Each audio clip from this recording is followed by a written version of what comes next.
러시아는 우크라이나에서 패배 중이며 이는 전쟁에만 국한되지 않습니다. 러시아는 자신을 잃고 있습니다. 매일 1000명 넘는 군인이 사망하며 충격적인 통계가 공개되고 있습니다. 이 통계는 두 가지 사실을 보여줍니다. 푸틴 군대는 큰 피해를 입고 있으며 전쟁 후 러시아는 100년간 회복이 어려울 것입니다. 푸틴의 어리석음이 드러났습니다. 그의 군인들이 예상을 넘는 숫자로 죽어가고 있기 때문입니다. 러시아의 미래는 푸틴 침공 전보다 지금이 훨씬 암울해 보입니다. 이 모든 것은 러시아가 최근 몇 달 동안 겪고 있는 사상자 급증에서 시작됩니다. 파이낸셜 타임스에 따르면 우크라이나와 유럽 관계자들 모두 러시아 군인들이 이전보다 더 많이 전사하거나 실종되고 있다고 말합니다. 이로 인해 러시아의 이후 모든 공세가 이전보다 더 약해지는 연쇄 효과가 발생하고 있습니다. 장기적으로 러시아는 앞으로 수십 년간 국가가 붕괴 직전에 처하는 상황을 자초하고 있습니다. 그 이야기는 잠시 뒤에 하겠습니다. 먼저 파이낸셜 타임스 주장처럼 수치가 심각한지 살펴보면 정말 그렇습니다. 2월에 우크라이나군 총사령관 올렉산드르 시르스키는 두 가지 사실을 밝혔습니다. 첫째, 러시아는 1월 한 달 동안에만 31,700명의 병력을 잃었습니다. 또한 러시아의 징집 규모는 푸틴이 소모한 병력을 대체하기에 매우 부족합니다. 이러한 손실은 이미 4년간의 전쟁 동안 러시아가 120만 명이 넘는 병력을 잃은 것에 더해지는 것입니다. 2025년 한 해에만 유나이티드 24 미디어에 따르면 러시아는 약 41만 5천 명의 병력을 잃은 것으로 추정되며 이는 한 달 평균 3만 5천 명의 사상자에 해당합니다. 우크라이나가 1월에 속도를 늦춘 것처럼 보이지만 사실과는 전혀 다릅니다. 41만 5천 명의 병력 수치는 사망, 부상, 포로, 탈영을 모두 포함한 사상자 수를 의미합니다. 1월에 제거된 3만 1,700명의 러시아군에 대해서는 이 숫자가 모두 사망자를 의미하는 것으로 보입니다. 우크라이나의 드론들은 올해 첫 달 동안 매우 활발히 활동했으며 이 모든 손실 장면이 해당 드론들에 의해 촬영되었습니다.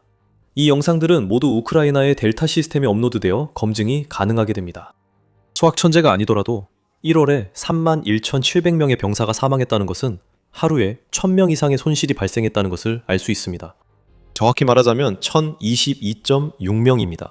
2025년 한 달에 3만 5천 명의 사상자가 발생했다면 다른 손실까지 포함하면 1160명을 넘을 것입니다. 시르스키가 언급한 또 다른 주목할 만한 점은 러시아의 손실률이 이제 너무 높아져서 병력을 보충하는 속도보다 더 빠르게 병사들을 잃고 있다는 것입니다. 1월, 러시아는 모집에서 9,000명 병력이 부족해 우크라이나가 중대한 전환점을 맞이했음을 보여줍니다. 우크라이나는 현재의 행동을 계속할 것입니다. 러시아의 인력 공급도 예전처럼 무한하지 않고 점차 줄고 있습니다. 우크라이나가 러시아보다 더 많은 적을 제거할수록 푸틴의 침공군과 러시아 전체는 크게 약화됩니다. 곧 그 이유를 알게 될 겁니다. 그렇다면 왜 러시아가 더 많은 병사를 모집하지 않는지 궁금할 수 있습니다. 크렘린은 푸틴의 전쟁을 위해 더 많은 총알바지에 돈을 쓸 의지가 있음을 여러 번 보여줬습니다. 하지만 이 방법도 점점 실패하고 있습니다. 이미 많은 절박한 사람들이 소모되어 러시아가 고용할 잠재적 병사 풀이 줄고 있기 때문입니다. 막대한 보상금에도 우크라이나에서 싸울 러시아인이 부족해 모스크바군은 더 많은 범죄자를 모집하고 징집병에게 복무 후 계약을 강요하며 부상병사를 재배치하고 있습니다. 파이낸셜 타임즈는 2월 10일 이 사실을 보도했습니다. 러시아가 주의를 기울였다면 모집 위기를 알았을 것입니다. 2025년 러시아 신규 군 모집이 이미 감소했다고 모스크바 타임스가 1월에 보도했습니다. 큰 감소는 아니었습니다. 푸틴이 가장 신뢰하는 언론에 따르면 러시아는 스스로 42만 2천 명의 신병 모집 목표를 세웠고 그 목표를 704명 초과 달성했다고 주장하고 있습니다. 하지만 이 수치는 메드베데프가 2024년에 러시아가 모집했다고 주장한 45만 명보다 훨씬 낮았고 42만 2천 명 달성은 모집 담당자들이 우크라이나 전장에 투입되는 최하위 인원까지 무리하게 모은 결과였습니다. 우크라이나 드론으로 인한 사망자 외에도 러시아 군인 탈영률이 기록적으로 증가하고 있습니다. 유나이티드 24 미디어에 따르면 2025년 말까지 러시아 군인 7만 명 이 부대를 떠날 것으로 예상된다고 합니다. 간단한 계산을 해보면 이는 러시아가 올해 모집한 전체 병력의 약 6분의 1에 해당하며 이것 또한 푸틴이 직면한 또 다른 문제입니다. 파이낸셜 타임스에 따르면 러시아의 탈영률이 전쟁 중 최고 수준에 이르렀다고 합니다. 푸틴이 강제로 군에 끌어들인 비전투원들과 절박한 이들이 온몸에 드론 파편이 박히면 큰 보상금도 의미 없다는 사실을 이제야 깨닫고 있음을 시사합니다. 절박한 사람들 얘기가 나와서 그런데 그 표현은 크렘린궁에서 동분서주하는 푸틴 측근들을 꽤 잘 묘사합니다. 그들은 신병 모집수를 무슨 수를 써서라도 유지해야 한다는 걸 압니다. 그들의 위대한 지도자가 요구하고 있고 푸틴이 원하는 거 주지 않으면 불행하게도 떨어질 수 있는 창문이 모스크바에 아주 많다는 걸 모두가 알고 있습니다. 그래서 지금 러시아에서 우리가 보고 있는 것은 점점 더 필사적으로 사람들을 모집하려는 시도입니다. 그리고 여기서 사람들이란 러시아가 제시하는 큰 돈을 아직도 받아들일 의향이 있는 누구든지 말하는 것입니다. 파이낸셜 타임즈는 이미 범죄자와 부상자에 대해 언급했습니다. 하루 1000명 넘는 병사가 사망하자 러시아의 모집 시도가 점점 극단적으로 변하고 있습니다. ABC는 지난 1월 러시아가 가능한 한 많은 죄수를 석방한다고 보도했습니다. 이들은 소총을 들고 우크라이나에서 복무에 동의하면 징역형 집행이 면제됩니다. 키이우 인디펜던트에 따르면 2025년 1월까지 러시아는 자국 교도소 시스템에서 18만 명의 병사를 모집했습니다. 그리고 1년이 지난 지금 이 숫자는 20만 명을 훌쩍 넘었을 가능성이 큽니다. 좋은 생각인 것 같아요. 살인, 강간, 마약 거래로 유죄 판결을 받은 사람들을 우크라이나로 보내면 확실히 강력한 군대의 기반이 될 수 있겠죠. 맞습니까? 빈정거림은 제쳐두고 교도소 시스템조차도 러시아의 징집기계에 영원히 인력을 공급할 수는 없습니다. 러시아는 그 문제 해결을 위해 외국인 전투원까지 어디서든 모집하고 있습니다. ABC는 러시아 군인 사망자에 대한 독립적인 조사를 통해 확인된 16만 명의 군인 중 550명 이상이 여러 다른 나라 출신의 외국인임이 밝혀졌다고 보도했습니다. 러시아가 병력 유입을 위해 해외에서도 돈을 쓸 정도로 절박해졌음을 보여줍니다. ERR 뉴스에 따르면 에스토니아 대외정보국은 2월 10일 러시아의 징집 노력이 더 과감해지고 있다고 밝혔습니다. 정보국은 자원병이 줄자 러시아가 금전적 보상에 응하지 않는 이들에게 강한 압박을 가하고 있다고 밝혔습니다. 여기에는 기만, 협박, 심리적 조작, 때로는 물리적 폭력까지 포함되어 있으며 이는 우크라이나에서 멀리 있고 싶어하는 사람들까지 전선으로 내몰기 위한 것입니다. 러시아는 현재 만성 실업자, 중독자, 많은 빚에 시달리는 사회적 취약계층을 대상으로 병력 충원을 시도하고 있습니다. 에스토니아 대외정보국에 따르면 그 결과 러시아의 전선부대는 평상시라면 무기를 맡겨서는 안 될 사람들로 주로 구성되어 있다고 합니다. 다시 말하지만 정말 강한 군대의 기반처럼 들리죠? 싸우고 싶지 않은 사람들이 러시아의 형편없는 전술과 우크라이나의 강력한 영토 방어 때문에 한순간에 목숨을 잃는 전투에 강제로 내몰리고 있습니다. 분명히 말하지만 크렘린은 이 전투원들이 쓸모없다는 걸 잘 압니다. 유나이티드 24 미디어에 따르면 크렘린은 군대로 끌어들이는 총알바지들을 제대로 훈련조차 하지 않고 있습니다. 러시아 신병 2반이 인터뷰에서 밝힌 대로 러시아 군사훈련은 2주도 안 됩니다. 건강검진 후 그들은 모레 군사기지로 갈 준비가 되었냐고 물었고 우리를 5일간 훈련시킨 뒤 또 5일간 부대의 교대를 기다렸습니다. 2반에 따르면 우리는 전투 위치로 이동했습니다. 러시아가 하루에 1000명 넘게 병력을 잃는 건 놀랍지 않습니다. 이 나라 군사훈련은 원래 6개월이었으나 2013년부터 3개월로 단축됐습니다. 러시아 법에 따르면 징집병은 배치 전 4개월 훈련을 받아야 하지만 실제로는 그렇지 않습니다. 러시아는 이제 병사들을 사워도우 스타터 만드는 시간만큼만 훈련시키고 그들은 우크라이나에서 그 빵 반죽만큼도 오래 버티지 못합니다. 베테랑들은 사라졌습니다. 실제로 싸우려는 사람도 거의 없습니다. 이제 남은 건 푸틴이 우크라이나 드론에 내모는 총알바지들 뿐입니다. 이제 여러분도 왜 러시아 군대가 우크라이나에서 눈에 띄는 진전을 거의 이루지 못하고 이렇게 심하게 실패하고 있는지 알기 시작하실 겁니다. 영상 초반에 우리는 푸틴이 시작한 이 전쟁이 러시아가 100년간 회복 못할 전쟁이라고 말했습니다. 왜 그런 걸까요? 그 질문에 답하려면 푸틴이 러시아 대통령이 된 시점까지 거슬러 올라가야 합니다. 전직 KGB 요원 푸틴은 앳된 얼굴이나 순진한 눈빛은 아니었지만 인구 및 인구 통계 위기를 충분히 인식하지 못한 듯합니다. 2025년 10월 인디펜던트지에 따르면 푸틴은 전쟁 외에는 대부분 대통령 임기 동안 러시아 인구 문제에 집중해왔습니다. 푸틴은 2005년까지 거슬러 올라가 러시아 인구 문제가 사회, 경제적 안정을 위해 매우 중요하다고 인정했습니다. 푸틴은 2019년에도 비슷한 말을 하며 러시아가 푸틴이 아직도 해결하지 못한 인구 문제에 시달리고 있다고 언급했습니다. 그리고 인디펜던트지가 기사를 게재한 같은 달에 푸틴은 다시 한번 인구 문제를 강조하며 러시아의 출산율을 높이는 것이 국가의 미래 전체에 필수적이라고 강조했습니다. 그는 이런 말을 하면서도 매일 약 1000명의 예비 아버지가 우크라이나에서 목숨을 잃고 있었습니다. 하지만 푸틴은 자신의 형편없는 결정이 그럴듯한 선언을 방해하게 둘 사람이 아니었습니다. 푸틴이 집권한 이후 시행한 어떤 정책도 장기적으로 도움이 된 것은 없습니다. 푸틴 집권 초기 러시아가 누렸던 경제적 번영의 시기가 도움이 된 것은 분명합니다. 1999년 연간 121만 명이던 러시아의 출생아 수는 2015년 194만 명까지 증가했지만 정점을 찍은 이후 매년 다시 급격히 감소하고 있습니다. 2024년 출생아 수는 122만 명으로 러시아는 푸틴 집권 초기 수준으로 되돌아갔습니다. 그리고 소련 붕괴 이후 러시아의 인구는 느리지만 꾸준히 감소해왔습니다. 1990년 러시아의 인구는 1억 4,760만 명이었습니다. 현재 1억 4,610만 명이며 여기엔 러시아가 불법 병합한 크림반도 200만 명이 포함됩니다. 하지만 이것이 러시아가 1세기 동안 회복 못하는 것과 무슨 관계가 있나요? 푸틴이 집권한 지 100년이 조금 넘은 2100년으로 빠르게 넘어가 보겠습니다. 러시아는 전 세계적으로 아이를 덜 낳는 추세의 영향을 다른 나라들보다 더 크게 받고 있습니다. 인간과학연구소에 따르면 유엔은 현재 러시아 인구가 7,400만에서 1억 1,200만 명 사이로 감소할 것으로 예상하고 있습니다. 미래의 러시아는 넓은 영토에 비해 인구가 적은 나라가 될 것입니다.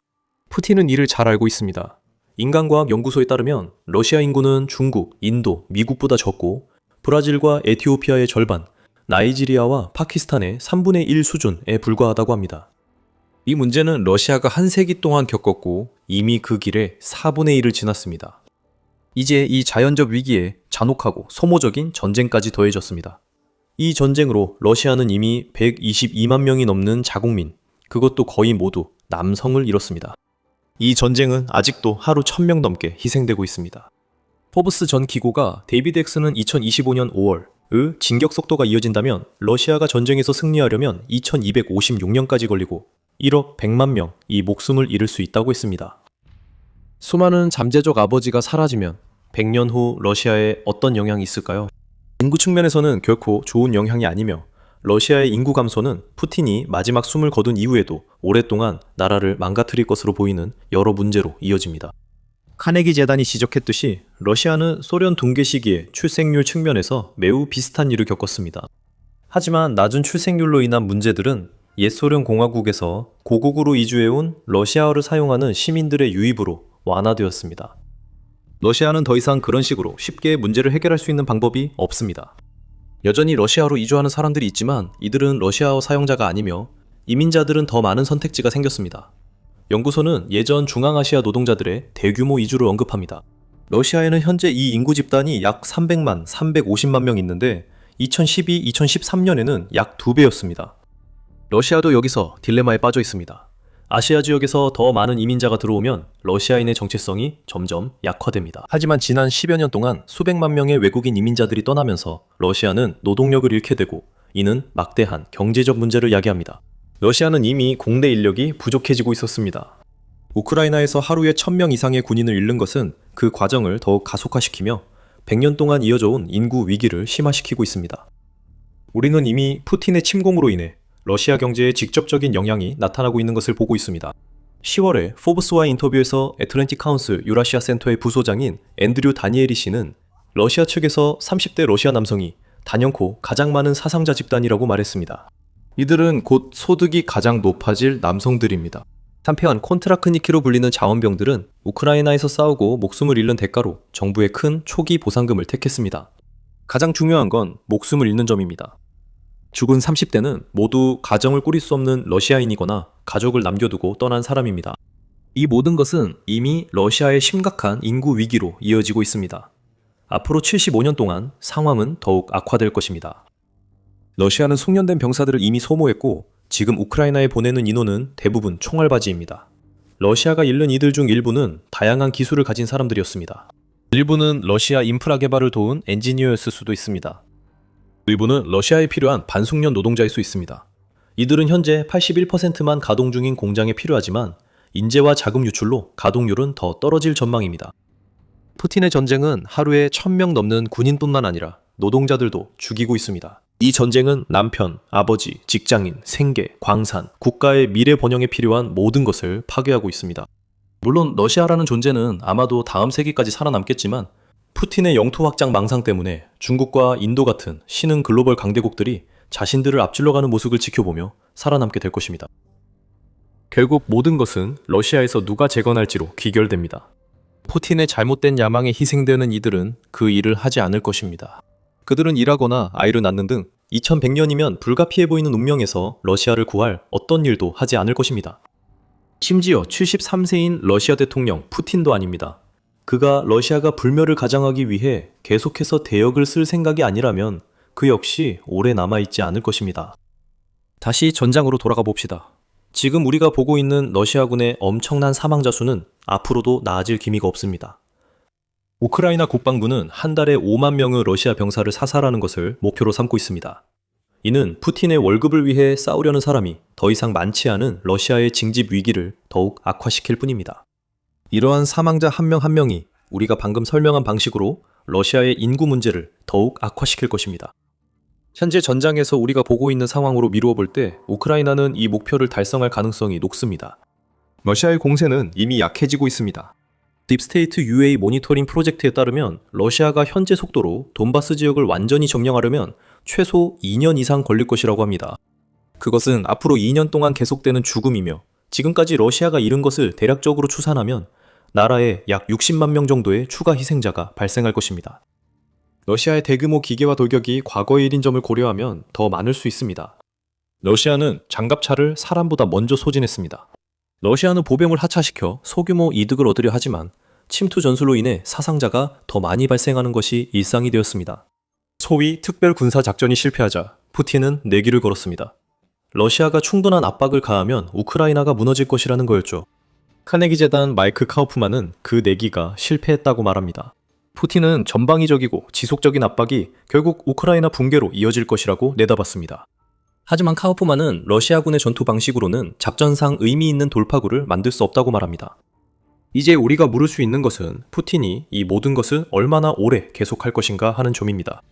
우크라이나 전쟁이 길어질수록 세기말 러시아는 더 악화될 것입니다. 푸틴이 실패한 도박을 계속 쫓는다면 러시아는 예상 인구에 훨씬 더 빨리 도달할 수도 있고 이는 경제와 군대 그리고 국민들에게 재앙이 될 것입니다. 푸틴의 군대는 피를 흘리며 소모되고 있습니다. 러시아도 똑같이 소모되고 있습니다. 푸틴은 제국을 원했으나 오히려 붕괴를 초래했습니다. 경제적 압박, 분리주의에 대한 욕구 증가, 그리고 사라지는 지정학적 영향력 모두가 러시아의 몰락에 기여하고 있습니다. 계속해서 반복됩니다. 크렘린이 공격을 명령하면 러시아 군인들은 행진합니다.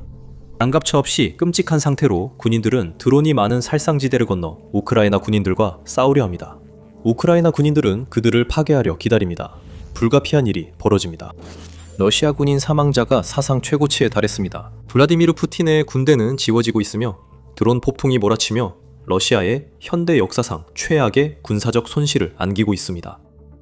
1월은 러시아에게 끊임없는 죽음의 달이었고 그 중심에는 다시 한번 우크라이나의 드론이 있습니다. 2월 5일 우크라이나는 1월 한 달 동안에만 3만 명이 넘는 러시아 군인을 제거했다고 발표했습니다. 그리고 제거했다는 말은 그 군인들이 다시 돌아오지 않는다는 뜻입니다. 그들은 부상당한 것이 아닙니다. 그들은 포로로 잡힌 것도 아닙니다. 이들은 모두 우크라이나의 드론에 의해 완전히 제거된 군인들로 각각의 사망이 확인되었습니다. 이는 볼로디미르 젤렌스키 대통령이 설명한 내용입니다. 모든 손실은 확인됐으며 모든 공격은 델타 시스템 영상으로 확인된다고 젤렌스키 대통령이 밝혔습니다. 잠시 후 그 흥미로운 시스템으로 돌아오겠습니다. 우크라이나 신임 국방장관 미하일로 페도로프도 1월 자국 무인 시스템 부대의 성과를 강조했습니다. 최신 수치를 알리기 위해 텔레그램을 이용한 페도로프 장관은 1월에 방위군이 3만 명이 넘는 러시아군을 제거했다고 밝혔습니다. 모든 손실은 확인되었습니다. 각 타격은 델타 시스템에서 영상으로 확인됩니다. 이번 달 결과에 따르면 이 분야의 선두는 SBU 특수부대 알파였습니다. 마지막 부분이 특히 흥미롭습니다. 이 시점에서 우크라이나가 드론 조종사들을 위한 리더보드를 개발했다는 것은 잘 알려져 있습니다. 이를 통해 그들의 업적을 추적하고 러시아 병사를 제거한 이들에게 보상을 제공합니다. 이번 달에는 우크라이나 보안국, 즉 SBU의 알파 부대가 가장 많은 사살수를 기록한 것으로 보입니다. 아마 다음 달에는 다른 부대가 될 수도 있습니다. 페도로프는 텔레그램 게시물의 그래픽으로 수치를 더 명확히 설명했습니다. 우크라이나가 1월에 사살한 것으로 확인된 러시아군 수는 정확히 3618명으로 이는 하루 평균 약 987명의 러시아군이 사망한 셈입니다. 잡전적으로 이것은 러시아에 엄청난 영향을 미칩니다. 이렇게 빠른 속도로 병력을 소모하다 보니 러시아의 공세는 자연스럽게 그 강도와 횟수 모두 제한되고 있습니다. 또한 우크라이나의 드론 조종사들이 한 달 동안 페도로프가 NRC 임무라고 부르는 작전에 7,495회 참여한 것으로 보입니다. 프라우다에 따르면 NRC 임무는 우크라이나 지상 로봇들이 수행하는 임무를 뜻합니다. 페도로프는 이 부문에서 우크라이나 제3독립 강습여단을 두드러진 부대로 강조했으며 우크라이나의 궁극적인 목표는 전장에서 가능한 한 많은 위험한 작업을 로봇이 수행하게 하여 우리 병사들의 위험을 줄이는 것이라고 언급했습니다. 주요 수치가 더 중요합니다. 1월에 러시아는 3만 명 넘는 병력을 잃었고 여기엔 푸틴이 거의 인간으로 보지 않는 병사들도 포함됩니다. 다룰 내용이 더 많으니 영상 끝까지 함께 하시면서 우크라이나가 1월에 또 무엇을 이뤘는지 확인해 보시기 바랍니다. 앞서 우크라이나의 델타 시스템에 대해 언급했습니다. 이 시스템은 우크라이나가 드론 조종사들이 달성한 타격 건수를 추적하는 데 사용하는 것으로 놀라운 기술입니다. 지난 8월 우크라이나 국방부는 델타 시스템이 우크라이나 군대의 모든 계층에 배치되었다고 발표했습니다. 이는 사실상 모든 부대가 이 시스템이 보유한 보물창고 같은 데이터와 정보를 이용할 수 있게 되었다는 의미입니다. 그리고 보물창고라는 표현이 딱 어울립니다. 국방부가 델타의 기술을 잘 설명하지만 시스템의 강력함은 충분히 전달하지 못합니다. 전 국방부 장관 데니스 슈미알은 델타가 우크라이나 군대에 기술적 우위를 제공하는 전투 디지털 생태계라고 말합니다. 이 시스템은 실시간 전장 인식 능력을 제공하고 작전 계획을 지원하며 부대, 여단, 제대와 필요할 경우 동맹국과의 정보 공유를 용이하게 합니다. 이것은 분명 정보 도구이며 그 범위는 세계적으로 비교할 수 없을 정도로 방대합니다. 예를 들면 우크라이나가 1월에 주장한 드론 타격은 모두 해당 FPV 드론이 영상을 기록했습니다. 모든 영상은 델타에 업로드되어 모두가 볼 수 있으며 그 자체로 매우 가치 있는 정보입니다. 모든 드론 타격은 러시아 군인들이 우크라이나 내에서 이동시키려는 장비의 위치와 같은 추가 정보를 드러낼 가능성이 있습니다. 여기에 정찰 드론까지 더해보세요. 우크라이나는 모든 정찰 드론이 실시간 촬영 영상을 델타에 업로드하고 있습니다. 시스템을 모니터링하는 이들은 우크라이나 정찰 드론이 포착한 정보를 신속히 공격에 활용하고 이를 군 전체에 공유하고 있습니다. 이 외에도 많지만 지난 8월 슈미아는 델타가 하루 2,000개 러시아 자산을 표적으로 지원했다고 밝혔고 이는 연간 약 73만 개에 해당합니다. 델타는 우크라이나가 보유한 가장 중요한 시스템일지도 모릅니다. 우리는 드론이 수집한 영상에 집중했지만 그레이 다이내믹스가 밝힌 바에 따르면 인간 정보원, 센서, 위성, 그리고 본질적으로 정보를 디지털 시스템으로 전송할 수 있는 모든 것들이 촬영한 이미지와 영상이 모두 델타로 전송됩니다. 이 모든 정보의 결과는 간단히 말해서 러시아군의 위치를 보여주는 방대한 일러스트 지도로 이 지도는 우크라이나가 지상에서 내리는 모든 결정 그리고 공중에서 내리는 모든 결정의 핵심이 됩니다. 이것이 네트워크 중심 전쟁이며 우크라이나는 4년도 채 안 되어 이 분야의 달인이 되었습니다. 1월에 러시아 병사를 정확히 몇 명 사살했는지 알 수 있는 것도 델타 덕분입니다. 그리고 1월의 사살 수치가 우크라이나가 러시아 침략자들에게 엄청난 피해를 입혀온 몇 달에 걸친 결과임을 보여주는 것도 델타입니다. 12월, 젤렌스키는 우크라이나가 러시아 병사 35,000명을 사살했다고 주장했습니다. 이는 2024년 12월 사살된 러시아 병사의 2배에 달하는 숫자지만 모두 드론에 의한 것인지 모든 출처에서 확인된 것인지는 불분명합니다. 유라이키비24 미디어는 11월 사살수가 약 26,000명, 10월에는 거의 25,000명이었다고 밝혔으며 모든 수치는 델타가 확인했습니다. 1월의 본 일은 일회성이 아니며 우크라이나 전쟁의 새 양상입니다. 우크라이나가 매달 많은 사살수를 기록하는 것은 러시아의 여러모로 불리합니다. 곧 그 이유들에 대해 모두 알게 될 것입니다. 하지만 그 전에 우리가 꼭 짚고 넘어가야 할 중요한 점이 있습니다. 우크라이나가 1월에 보고한 사살수는 델타를 통해 확인된 것들만 포함되어 있습니다. 실제로는 훨씬 더 많을 것입니다. 델타는 시스템에 기록 업로드된 사살만 증명할 수 있으며 모든 사살의 증거를 가진 것은 아닙니다. 예를 들어 우크라이나 포병이 러시아 참호를 완파했다고 가정해 보겠습니다. 이런 공격으로 푸틴 정령군이 사망할 수 있으나 기록이나 사진이 없으면 사망자는 확인되지 않습니다. 시신이 참호나 벙커에 있으면 확인이 어렵고 우크라이나는 모든 파괴 현장을 드론으로 일일이 확인할 여유가 없습니다. 현장이 완전히 파괴됐다는 것만 알아도 충분합니다. 이런 경우에는 사망자가 집계되지 않습니다. 기록되지 않은 러시아군에 대한 공격은 매일 발생합니다. 이는 우크라이나가 밝힌 수치에 수천 명의 사망자가 추가될 수 있음을 의미하며 이미 푸틴에게 힘든 한 달이었던 시기를 전쟁의 변화 시기로 만들 수 있습니다. 그리고 러시아에게 더 나쁠 수 없을 것 같던 상황에서 우크라이나는 또한 안주하지 않겠다고 밝혔습니다. 한 달 만에 3만 명의 확인된 사망자는 인상적이지만 5만 명은 어떨까요? 이것이 페도로프가 2026년 우크라이나 드론 월간 목표로 제시한 수치로 러시아가 자금과 인력 측면 모두에서 전쟁 비용을 감당하지 못하게 하려는 조치입니다. 그래서 만약 전쟁이 오래 남은 기간 동안 계속된다면 우리는 2026년에 더 많은 신기록 달성 소식을 전하게 될지도 모릅니다. 그리고 또 있습니다. 1월에 우크라이나 FPV 드론 조종사가 주목받았지만 방어 임무 조종사들도 중요한 역할을 했습니다. 페도로프의 설명을 들어보시죠. 우크라이나 국방장관은 텔레그램에서 요격 드론 조종사들이 역대 최다 샤이드를 격추했고 네메시스가 선두라고 밝혔습니다. 그는 하늘을 지키기 위해 소형 방공 시스템 효율성도 적극 높이고 있다고 덧붙였습니다. 동시에 우리는 파트너들과 함께 적이 서방 기술을 이용해 우크라이나인을 공격하는 능력을 차단하고 있습니다. 페도로프는 우크라이나 요격 드론 조종사들의 기록적 성과를 언급했지만 구체적 수치는 밝히지 않았으며 조종사들은 반드시 기록을 경신해야 합니다. 우크르인포름에 따르면 러시아는 2026년 1월에 6,000대가 넘는 장거리 공격 드론, 아마도 샤이드 드론과 샤이드 설계의 변형 드론을 투입했습니다. 우크라이나 방공망을 압도하려 투입된 대량의 드론입니다. 우크라이나의 요격기가 더 많은 공격 드론을 격추할수록 다른 방공 시스템에는 더 유리합니다. 이렇게 하면 러시아가 드론과 함께 보통 발사하는 미사일과 유도폭탄을 격추하는 데 집중할 수 있기 때문입니다. 이 모든 것은 러시아에 불리합니다. 더 알아보기 전에 지금 더 밀리터리 쇼를 시청 중입니다. 아직 구독하지 않으셨다면 푸틴의 침략에 맞선 우크라이나의 방어에 대해 더 많은 통찰을 원하신다면 지금이 바로 완벽한 시기입니다. 1월 우크라이나의 전장 성과가 여러 파장을 불러올 것이라 여러 번 언급했습니다. 가장 중요한 영향은 간단합니다. 우크라이나는 러시아군 사살 속도를 계속 유지 중입니다. 이미 보셨듯이 저희가 강조한 것처럼 이번이 우크라이나 드론이 2달 연속 3만 명 이상의 사살을 기록한 것이고 네 번째로 약 2만 5천 명의 기록을 달성하거나 넘긴 달입니다. 여기서 우리가 보는 것은 우크라이나가 수년간 드론 혁신에 집중한 결과 전례 없는 새로운 전략이 나타나고 있다는 점입니다. 우크라이나가 푸틴이 원했던 방식의 전쟁만을 고수했다면 러시아 군인들이 이렇게 대규모로 죽지는 않았을 것입니다. 우크라이나가 러시아가 투입하는 수많은 전차, 장갑차, 포병, 병사들에 맞서 방어만 했더라면 푸틴의 군대는 훨씬 더 빠르게 우크라이나 전역을 진격했을 것입니다. 하지만 러시아 군인들은 거의 전진하지 못합니다. 수만 명의 병사들이 목표에 도달하기 전 이미 큰 피해를 입고 있기 때문입니다. 우크라이나는 FPV 드론 등 방어 수단으로 깊은 방어지대를 구축했으며 이 모든 것은 러시아가 무너뜨려야 할 요새들 앞에 위치해 있습니다. 폴리티코가 11월 보도한 대로 드론들이 끊임없이 표적을 찾으며 사냥하는 공포의 회색지대가 형성됐습니다. 이 회색지대는 전선에서 최대 20km, 약 12.4마일까지 이어집니다.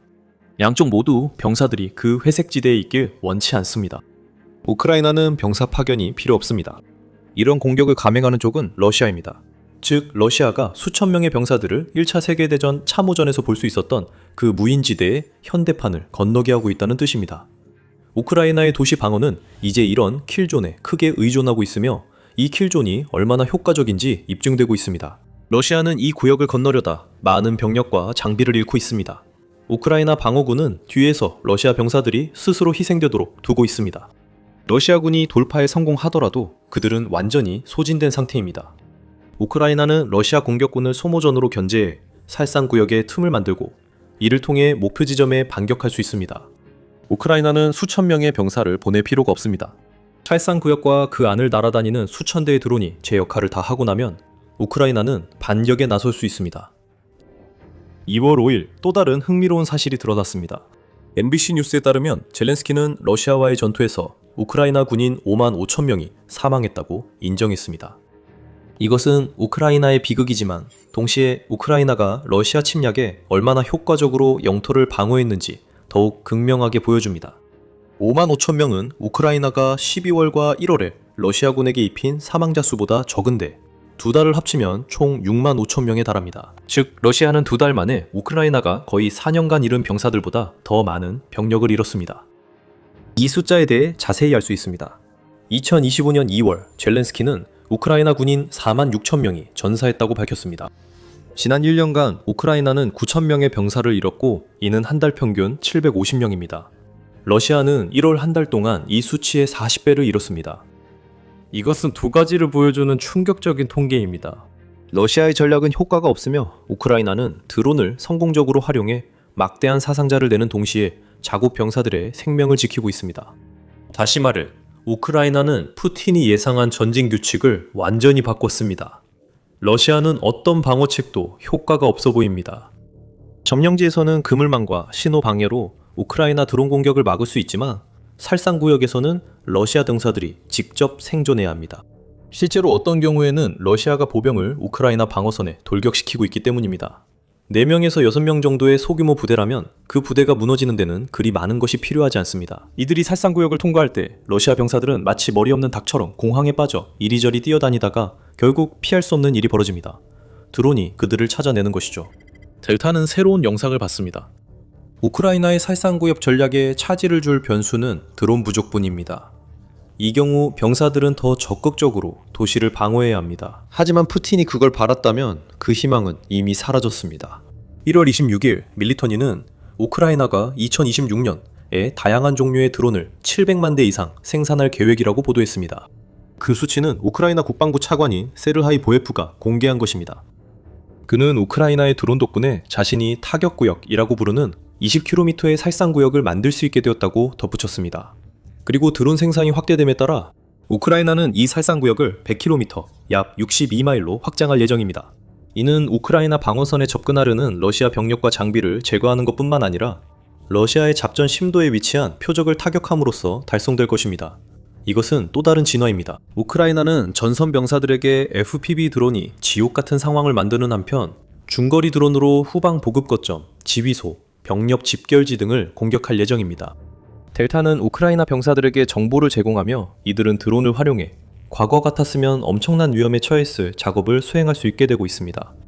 2026년 우리는 우크라이나가 유나이티드 24 미디어가 커브 꺾기라고 부르는 행동을 시작하는 것을 목격하고 있습니다. 지금까지 러시아는 손실된 병력을 보충했을 뿐만 아니라 엄청난 수의 병력을 모집해 우크라이나 내 자국 군대 규모를 몇 배나 늘렸습니다. 유나이티드 24 미디어에 따르면 페도로프가 설정한 5만 명 사망자 목표는 러시아 병력 우위 극복에 핵심적입니다. 이것은 우크라이나 전쟁에서 매우 중요합니다. 4년간의 전투 동안 모스크바는 전체 군대를 전쟁에 투입했다가 잃었고 120만 명의 병력을 다시 모집했습니다. 매체에 따르면 러시아는 16만 명의 병력으로 전면 침공을 시작했지만 이후 우크라이나 영토 내 러시아군 병력은 70만 명을 넘어섰습니다. 곡선을 꺾는다는 것은 러시아가 잃은 병력을 보충하고 기존 병력을 더욱 늘릴 수 있는 추세를 뒤집는 것을 의미합니다. 즉 우크라이나의 목표는 매달 러시아의 많은 사상자를 내 푸틴의 징집 담당자들이 감당하지 못하게 하는 것입니다. 우크라이나가 그 지점에 도달할 수 있다면 70만 명의 병력은 곧 65만, 60만으로 줄어들 것이고 그렇게 계속 줄어들면서 러시아가 우크라이나에 대해 가지고 있는 유일한 이점마저 사라지게 될 것입니다. 지난 몇 달은 우크라이나에게 매우 중요한 시기였습니다. 왜냐하면 그 기간 동안 곡선이 꺾이는 것을 보았기 때문입니다. 키예프 인디펜던트에 따르면 러시아는 12월 신규 계약병을 27,400명만 모집했습니다. 여러분도 아시다시피 우크라이나는 그달에 푸틴의 병사 약 3만 5천 명을 사살했습니다. 이로 인해 러시아는 12월에 7,600명의 병력이 부족했습니다. 러시아의 1월 징집이 전달보다 더 성공적이었는지는 아직 알 수 없지만 그렇다 하더라도 러시아는 2026년에 40만 명의 신병 모집을 목표로 하며 이는 매달 약 33,300명입니다. 1월도 러시아의 회복 불가능한 손실이 모집 인원을 넘어설 가능성이 있으며 러시아가 설정한 목표가 실제로 달성된다는 보장도 없습니다. 이 모든 것은 러시아가 모집할 수 있는 인원보다 더 많은 러시아 군인들이 우크라이나에서 목숨을 잃고 있다는 것을 의미합니다. 곡선이 꺾이고 있습니다. 우크라이나가 한 달에 5만 명의 러시아 군인 사망을 달성하면 이는 푸틴의 승리에 대한 마지막 희망도 무너뜨리는 전환점이 될 것입니다. 우크라이나는 처음엔 특이하게 여겨졌던 무기를 현대 전쟁에서 가장 효과적인 무기 중 하나로 만들었습니다. 라자르 그룹은 우크라이나 드론 발전에 결정적 역할을 했습니다. 이 그룹은 우크라이나가 러시아군 사냥을 24시간 맥도날드처럼 운영하도록 도왔습니다. 러시아의 강력한 진격은 우크라이나를 완전히 짓밟고 푸틴과 그의 크렘린 측근들이 비현실적인 방식으로 권력을 과시할 수 있도록 할 예정이었습니다. 유럽까지 확산될 것으로 예상됐지만 그런 일은 없었습니다. 번개 같은 침공은커녕 이 전쟁은 러시아가 지난 세기 최악의 현대 군대임을 드러냈습니다. 푸틴의 우크라이나 전쟁은 여전히 격렬하게 진행 중이며 우리는 군사 붕괴의 모습을 직접 보고 있습니다. 그리고 그 증거는 전략국제문제연구소, 즉 CSIS의 최근 보고서에서 나옵니다. 이 보고서에 따르면 러시아가 우크라이나에서 얻은 성과는 너무나도 초라해서 현대 군사 세계에서는 제1차 세계대전 이후 이런 사례를 본 적이 없다고 지적하고 있습니다. 그 이후의 모든 전쟁들은 러시아가 우크라이나에서 이루고 있는 것보다 더 빠른 진격을 보였습니다. 심지어 제1차 세계대전의 가장 치열했던 전투들조차도 러시아가 지금 이루고 있는 것보다 더 빠른 진격 속도를 기록했습니다. 푸틴의 군인들이 드론의 물결, 거센 폭격, 그리고 러시아가 어떤 공격을 해도 적응해내는 우크라이나의 방어에 맞서 싸우는 가운데 한 가지 두드러진 수치가 있습니다. 러시아는 하루에 약 15m에서 70m, 즉 약 49.2피트에서 229.6피트 정도 진격하고 있습니다. 여러분이 집에서 인도로 나가는 거리만큼만 러시아군이 이동하는데 이는 그들이 승리를 향해 돌진하는 게 아니라 오히려 기어가고 있으며 사실상 불가피한 치명적 패배로 향하고 있다고 볼 수 있습니다. 러시아는 작은 성과에 비해 큰 희생을 치르고 있습니다. 계속 보면 이유를 알 수 있습니다. 그러나 본격적으로 살펴보기 전 CSIS 보고서와 러시아가 점령 중인 영토 진격 속도의 의미를 검토할 필요가 있습니다. 특히 지난 2년은 러시아의 진격 측면에서 매우 암울했습니다.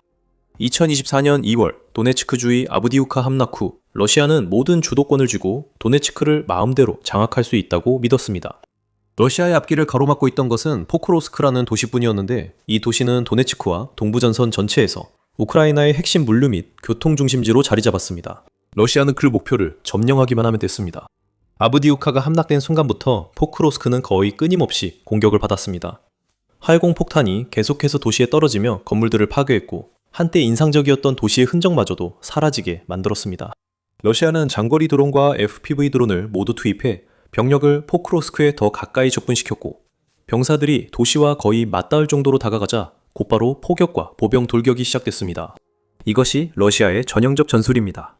장비와 병력으로 적을 압도해 결국 승리합니다. 하지만 러시아는 아직 승리하지 못했습니다.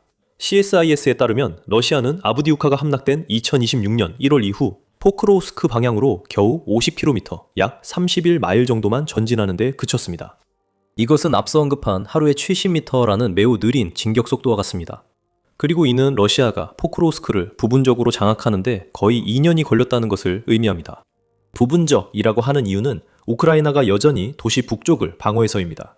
그래서 포크로스크가 무너진다고 해도 실제로 무너지기까지는 앞으로 몇 주 아니면 몇 달이 더 걸릴 수도 있습니다. 러시아의 주요 도시 및 거점 점령 실패는 포크로스크에만 국한되지 않습니다. 예를 들어 차시우야르는 포크로스크보다 작은 우크라이나의 또 다른 방어 거점입니다. 러시아는 2023년 5월 바흐무트 점령을 주장한 뒤 2024년 2월부터 차시우야르로 목표를 옮겼고 2025년 7월에도 이곳 점령을 주장했습니다. 그 주장이 나왔을 때도 우크라이나는 여전히 싸웠고 지금도 계속 중입니다. 차시우야르에서 러시아 진격 속도는 포크로스크보다 더 느립니다.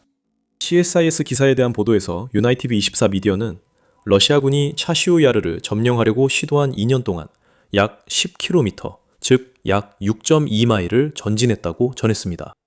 그리고 그 진격 속도는 앞서 강조한 1일 추정치의 하한선으로 하루 15m에 불과합니다.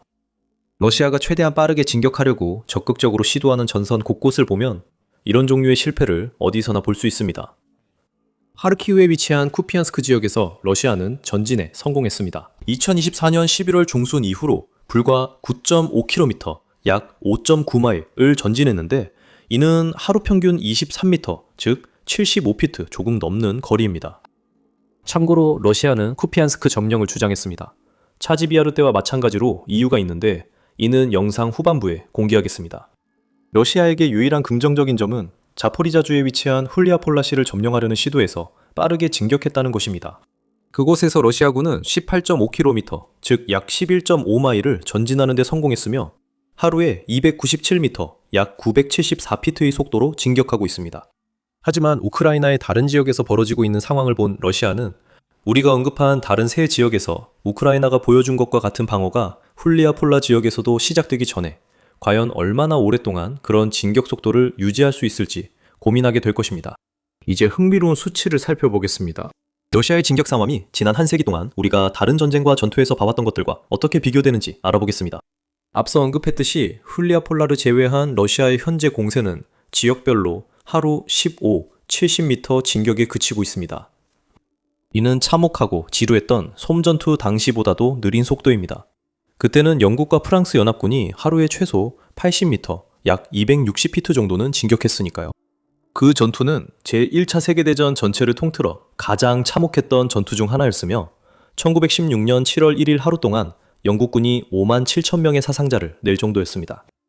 러시아의 상황이 그 정도로 심각하진 않지만 러시아의 더딘 진격은 참호전이 지배하고 병사들이 무인지대를 건너려다 떼죽음을 당했던 전투들보다도 공식적으로 더 나쁜 수준입니다. CSIS에 따르면 러시아는 제2차 세계대전 레닌그라드 포위전 이후에 훨씬 더 빠르게 진격하여 하루 약 1km, 0.62마일 속도를 냈다고 합니다. 제1차 세계대전 갈리치아 전투에서 러시아는 하루 1.58km, 약 1마일 미만의 진격 속도를 기록했습니다. 이 전투들은 많은 사상자를 낳은 소모전이었고 러시아는 이전보다 훨씬 느리게 움직이고 있습니다. 중요한 점은 푸틴에게 또 한 번의 굴욕이 될 소식이라는 것입니다. 우크라이나가 러시아 쿠르스크주를 역습했을 때 우크라이나군은 하루 1.25km, 약 0.77마일씩 진격했습니다. 이는 러시아가 침공 초기에 하르키우, 루한스크, 도네츠크 등에서 넓은 영토를 점령한 시기를 제외하면 우크라이나 주요 전선에서 보여준 러시아의 진격보다 더 빠릅니다. 그 후 러시아는 목표로 천천히 전진했습니다. 거대한 군사거북이는 우크라이나의 드론으로부터 탱크를 보호하려는 절박한 시도로 온갖 방어 장비를 덕지덕지 붙인 같은 이름의 탱크들만큼이나 쓸모가 없습니다. 그런 거북이 탱크들은 목적지에 잘 도달하지 못하고 러시아 진격군도 마찬가지로 보입니다. 좀 더 넓게 보면 CSIS는 푸틴이 2022년 2월에 피비린내 나는 침공을 시작한 이후로 러시아가 우크라이나의 약 7만 5천 제곱킬로미터, 즉 약 28,950 제곱마일을 완전히 점령했다고 보고합니다. 점령과 통제 면에서는 그 수치가 조금 더 높아서 12만 제곱킬로미터, 즉 46,300 제곱마일, 이 조금 넘는 면적입니다. 이는 우크라이나 전체의 약 20%에 해당합니다. 하지만 이 영토에는 러시아가 2014년에 합병한 크림반도와 그 시기에 점령한 돈바스 지역의 일부 작은 부분들도 포함되어 있습니다. 이 수치는 처음엔 인상적이지만 러시아가 2년간 점령한 전체 영토를 고려하면 그리 대단하지 않습니다. 2024년에 러시아는 우크라이나의 3,604제곱킬로미터, 즉 1,391제곱마일만을 점령했습니다. 2025년에는 그 수치가 더 높아져서 4,831제곱킬로미터, 즉 1,865제곱마일이었습니다. 하지만 러시아가 전쟁을 끝내기 위해 대규모 여름 공세를 벌인 대가였습니다. 그러나 전쟁은 아직 끝날 조짐이 없습니다. 우리는 영상 초반에 군사 붕괴가 어떻게 보이는지 언급했습니다. 러시아 군대의 규모와 추정되는 힘에 비해 이런 보잘것없는 성과는 푸틴의 군대가 실제로 어떤 성과도 내지 못하고 있다는 것을 보여줍니다. 그리고 그나마 미미한 성과도 러시아가 감당할 수 없는 대가를 치르고 있습니다. 그 대가만으로도 푸틴에게 모든 것이 달라집니다. 하지만 그 이야기에 들어가기 전에 여러분은 지금 밀리터리 쇼를 시청하고 계십니다. 앞으로 이런 영상을 놓치지 않으려면 지금이 구독하기 가장 좋은 때입니다. 푸틴이 군대에 적절한 기회에만 우크라이나를 공격하라고 명령했다면 러시아의 느린 진격도 용서받을 수 있었을 것입니다. 적어도 그랬다면 러시아는 여전히 거북이일지라도 유명한 우화 속 거북이처럼 느리지만 꾸준하면 이긴다는 이론이 적용될 수도 있었을 것입니다. 하지만 여러분은 이미 우리가 무슨 말을 할지 알고 계시죠? 러시아는 우크라이나에서 신중하거나 조심스럽지 않은 전략을 사용하고 있습니다. 푸틴이 침공을 시작했을 때 아무도 예상하지 못했던 속도로 러시아는 병력을 잃고 있습니다. CSIS는 2022년 2월 이후 러시아가 사망, 부상, 포로 또는 실종 등으로 120만 명의 병력을 잃었다고 추정합니다. 이 수치는 우크라이나 재무부의 추정치와 거의 같으며 재무부는 러시아 병력 손실을 약 123만 6천 명으로 보고합니다. 2025년은 러시아에게 특히 피해가 컸던 해로 CSIS 보고에 따르면 러시아는 41만 5천 명의 병력을 잃었으며 월 평균 3만 5천 명의 사상자가 발생했습니다. 러시아의 상황은 더욱 암울할 수 있습니다. 특히 연말 우크라이나 대통령 볼로디미르 젤렌스키의 보고를 고려하면 그렇습니다. 젤렌스키 대통령은 2025년 12월에 우크라이나가 러시아군을 3만 5천 명이나 제거했다고 밝혔습니다. 여기서 제거는 단순한 사상자가 아니라 완전히 전투 불능 상태가 된 병력을 의미합니다. 여기에 다른 사상자 수까지 합치면 월간 사상자 수는 CSIS 추정치보다 훨씬 많아집니다. 우크라이나가 방어를 계속하면 2026년 러시아 사상자가 쉽게 50만 명을 넘을 수 있습니다. 자, 이제 CSIS가 이 상황을 어떻게 해석하는지 살펴봅시다. CSIS는 제2차 세계대전 이후 어떤 주요 강대국도 이 정도의 사상자나 전사자를 낸 적이 없다고 밝히며 예를 들어 미국의 전장 사상자와 전사자 수는 훨씬 낮다고 덧붙였습니다. 미국은 한국전쟁에서 54,487명의 전사자를, 베트남 전쟁에서 47,434명의 전사자를, 1990, 1991년 걸프전에서는 149명의 전사자를, 아프가니스탄에서의 항구적 자유작전과 자유의 파수꾼 작전에서는 2,465명의 전사자를, 이라크에서의 이라크 자유작전에서는 4,432명의 전사자를 기록했습니다. 이들 작전의 성공 여부와는 별개로 러시아는 이제 미국이 한국전쟁 전체 기간 동안 잃은 병사 수와 맞먹는 숫자를 매달 잃을 수도 있는 지경에 이르고 있습니다. 블라디미르 푸틴의 우크라이나 전쟁 실적은 제2차 세계대전 이후 러시아 군사작전과 비교해도 평가가 좋지 않습니다.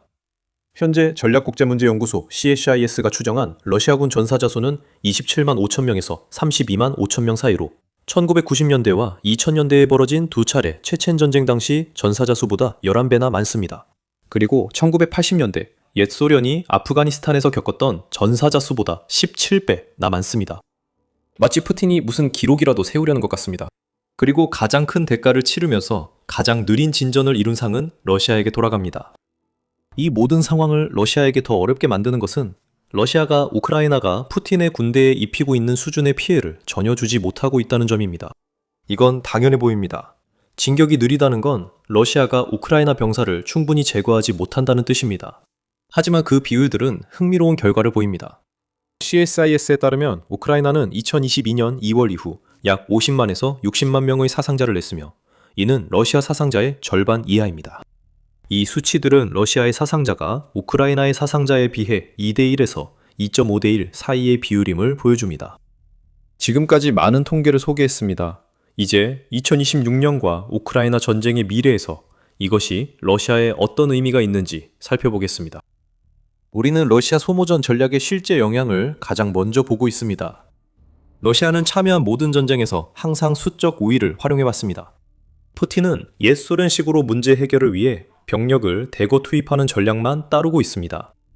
러시아가 우크라이나에서 사용하는 병사, 미사일, 드론, 포병, 활공폭탄, 탱크 등 모든 것은 우크라이나의 방어력을 점차 약화시키기 위한 것입니다. 즉, 러시아의 진격은 원래 빠를 수 없었습니다. 하지만 우리가 봤어야 할 모습은 러시아가 우크라이나 방어선에 막혀 지체됐지만 돌파 후 빠르게 진격해 이를 만회했다는 점이었습니다. 물론 우리는 그런 일이 일어나는 것을 보지 못했습니다. 대신 키예프 포스트가 지적하듯이 우크라이나의 방어가 너무 강력해서 러시아가 소모전 전략에 몇 가지 전술적 변화를 주었음에도 불구하고 푸틴이 필요로 하는 돌파구는 전혀 만들어지지 않았습니다. 우크라이나 전선은 확실히 무너지지 않고 있습니다. 러시아가 병사와 장비를 계속 소모전에 투입하는 반복은 전선이 스스로 붕괴 중임을 보여줍니다. 푸틴의 전쟁이 흘린 피와 러시아 군사 장비의 큰 손실에서도 이를 볼 수 있습니다. 우크라이나 재무부는 러시아 전략이 러시아에 큰 대가를 초래했다고 밝혔습니다. 1만 1,600대가 넘는 전차, 2만 3,950대 이상의 장갑차, 약 3만 6,730문의 포병 장비, 11만 8,000대가 훨씬 넘는 드론, 그리고 수천 점이 넘는 기타 장비들이 손실되었습니다.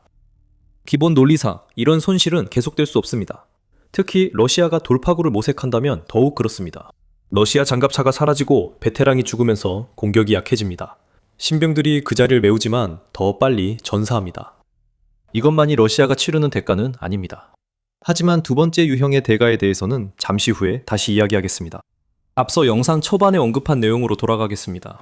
러시아가 전투가 치열한 지역을 점령했다고 주장하는 데에는 이유가 있다고 말씀드렸습니다. 이는 러시아가 전쟁 주도권을 쥐고 있다고 자신들을 포지셔닝하려 하기 때문입니다. 결국 모든 주도권을 쥔 나라는 우크라이나와 러시아 간 1년간 이어진 평화 협상에서 더 유리한 조건을 얻을 수 있는 나라입니다. 우크라이나 매체 뉴보이스는 러시아의 코피안스크 점령 거짓 주장을 지적했습니다. 이 매체는 전쟁 연구소 ISW의 전쟁에서 대체 현실을 만들어 미국이 평화 협상에서 러시아에 유리하도록 압박하려 한다고 밝혔습니다. 다시 말하지만 이는 단순한 논리입니다. 러시아가 영향력 있는 인물들에게 도시들이 러시아에 무너진다고 설득하면 이들을 통해 우크라이나를 압박해 점령지를 양보하게 만들 수 있습니다. 이 영상에서 공유한 CSIS의 수치는 러시아의 연막을 완전히 무너뜨립니다. 하지만 러시아가 거짓 정보 유포를 멈출 거라 생각하면 큰 오산입니다. 푸틴은 자신이 원하는 것을 이루는 데 있어서 진실처럼 사소한 것에 방해받은 적이 없습니다. 즉, 러시아는 여전히 뒷받침할 수 없는 주장을 하고 있다는 뜻입니다. 1월 27일 러시아 참모총장 발레리 고라시모프는 러시아가 하르키우 지역의 코피안스크 마을을 점령했다고 주장했습니다. 하지만 사실이 아닙니다. 우크라이나 매체 뉴보이스에 따르면 러시아군은 해당 마을에서 아직 최소 10km, 약 6.2마일 정도 떨어져 있습니다. 같은 날 이 장군은 러시아군이 사실상 모든 방향으로 진격하고 있다고 주장했습니다. 고라시모프는 러시아가 1월 1일 이후 우크라이나의 17개 마을과 약 500제곱킬로미터, 즉 약 193마일의 영토를 점령했다고 말했습니다. 하지만 사실 그렇지 않습니다. ISW는 러시아의 실제 점령지가 고라시모프가 주장한 것의 절반에도 못 미친다고 밝혔습니다. 해당 기간 동안 러시아가 차지한 영토는 265.45제곱킬로미터, 즉 102제곱마일, 조금 넘는 수준입니다. 이것은 거짓말에 거짓말을 거듭한 것이며 모두 CSIS와 그들의 폭로로 인해 완전히 드러났습니다. 크렘린이 거짓 이야기를 퍼뜨리는 건 놀랍지 않습니다. 앞서 말했듯 러시아는 피와 군사장비 외에도 다른 대가를 치르고 있습니다. 러시아가 거의 아무런 성과도 내지 못한 채 시간이 지날수록 단순한 자금 문제 또한 나라 경제에 막대한 타격을 주는 큰 문제가 되고 있습니다. CSIS는 어두운 면을 다룹니다. 2025년 러시아의 제조업 부문은 7개월 연속 위축을 겪었습니다. 국가의 생산 수준은 더욱 악화되어 12개월 중 10개월 연속 위축을 기록했습니다. 러시아의 인플레이션은 여전히 높았고 그로 인해 소비자 수요가 감소했으며 이는 다시 제조업의 추가적인 하락으로 이어졌습니다. 그리고 전쟁 첫 몇 년 동안 러시아가 달성한 것으로 보였던 경제 성장도 이제는 거의 멈춘 상태입니다. 2025년 러시아의 실질 국내 총생산, 즉 GDP는 4.3% 성장했던 전년도에 비해 0.6% 성장에 그쳤습니다.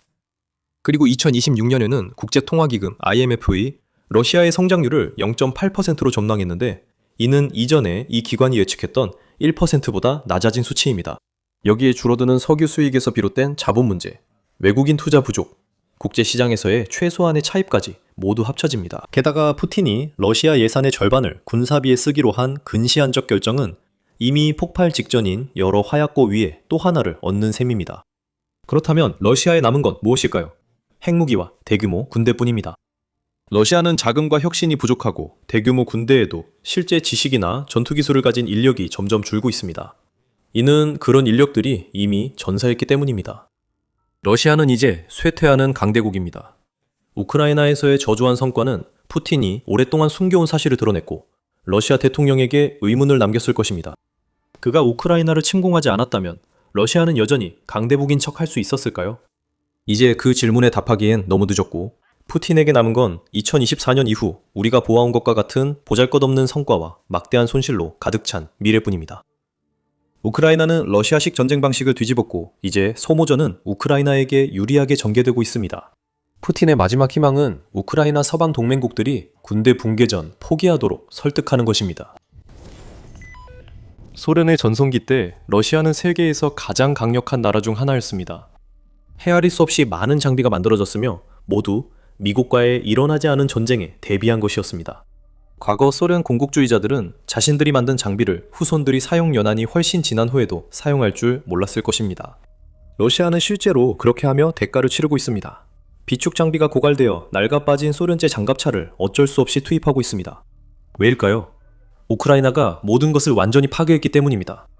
이 점은 러시아 전차와 장갑 차량에서 특히 두드러집니다. 1월 24일 데이비드 엑스가 유로마이단 프레스에 기고한 글에서 러시아가 잃어버린 모든 장갑 차량을 한 번은 전부 교체하는 데 성공했다는 놀라운 주장을 했습니다.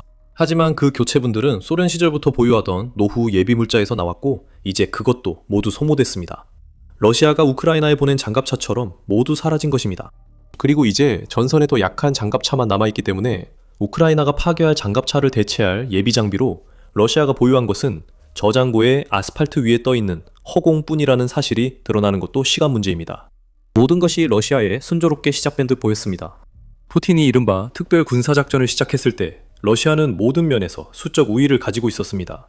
보병 전투 차량, 즉 IFV와 장갑차, 즉 APC 부문에서 러시아는 이 두 종류의 차량을 합쳐 13,842대를 보유한 채로 우크라이나에 진입했습니다.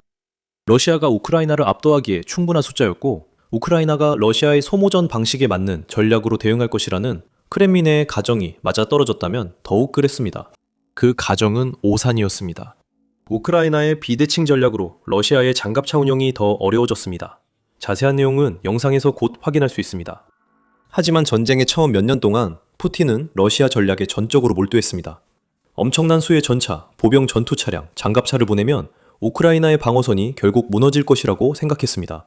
하지만 실제로 지금 우리가 보고 있는 것은 러시아의 장갑차 비축군이 연기처럼 사라졌고, 이제는 우크라이나가 다음에 파괴하는 장비를 대체할 여력조차 없다는 점입니다. 확인된 전차와 장갑차 손실 수만 봐도 그 수치는 러시아에게 매우 암울한 결과를 보여줍니다. 이 수치는 오릭스에서 나온 것으로, 오릭스는 러시아의 군사 손실을 실시간으로 추적하는데, 이는 오픈소스 정보 커뮤니티에 공개된 사진이나 영상 증거로 입증할 수 있는 러시아의 무기 손실만을 집계합니다. 이렇게 자체적으로 제한을 두었음에도 불구하고 오릭스는 러시아가 전차 4,308대와 장갑차 및 보병 전투차 8,735대를 잃었다고 기록하고 있습니다. 집에서 숫자를 계산하는 분들을 위해 말씀드리면 약 9,000대의 장갑차, 보병 전투차 손실은 푸틴이 처음 침공에 투입한 전체 차량의 약 3분의 2에 해당합니다. 이것들은 확인된 손실만 의미합니다. 오릭스 수치만으로도 푸틴이 울만합니다. 하지만 우크라이나의 말을 들어보면 러시아는 훨씬 더 많은 전차와 차량을 잃었고, 이는 곧 우리가 다룰 장갑차 비축분을 훨씬 더 많이 소모했다는 것을 의미합니다. 우크라이나 재무부에 따르면 1월 25일 기준으로 러시아의 전차 손실은 1만 1,605대에 달한다고 합니다. 모든 종류의 장갑차에 대해서는 재무부가 러시아가 2만 3,950대를 잃었다고 말합니다. 어떤 자료를 믿더라도 이 숫자는 엄청나게 큽니다. 실제 숫자가 이 두 수치의 중간 어디쯤에 있다고 해도 러시아에게는 아무것도 달라지지 않습니다. 푸틴이 이제 직면해야 할 현실은 그가 우크라이나로 보내던 이미 녹슬고 소련 시절의 장갑차 재고가 바닥났다는 것이고, 러시아의 생산량은 그 부족분을 메우기에는 턱없이 부족하다는 점입니다. 체코 군사분석가 야쿠보 야노프스키는 한 게시글에서 러시아의 IFB와 APC 전력은 현재 대부분의 측면에서 2022년 침공 시작 당시 러시아군이 운용하던 것과 대략 비슷하거나 약간 더 많다고 언급했습니다. 겉보기에 좋은 소식 같지만 러시아가 IFB와 APC 수 유지를 위해 예비 물자를 소진해서 가능한 일입니다. 유로메이단 프레스에 따르면 연간 확인된 손실은 약 2,400대이고 IFV와 APC 연간 생산량은 약 900대입니다. 이로 인해 1,500대의 차량 격차가 발생하게 되며, 이는 우크라이나의 수치가 아닌 오릭스의 수치를 사용한 것입니다. 러시아는 이 격차를 메우기 위해 더 이상 보유하지 않은 소련 시절의 장갑차 재고를 사용해야 합니다. X는 이 수치를 더 자세히 분석합니다. 그는 러시아가 현재 신형 BMP-3 궤도식 IFV와 BTR-80 2바퀴식 APC를 각각 연간 약 400, 500대씩 생산하고 있다고 말합니다. 러시아는 연간 최대 1,000대, 실제로는 약 900대의 신형 IFV와 APC를 확보할 수 있습니다.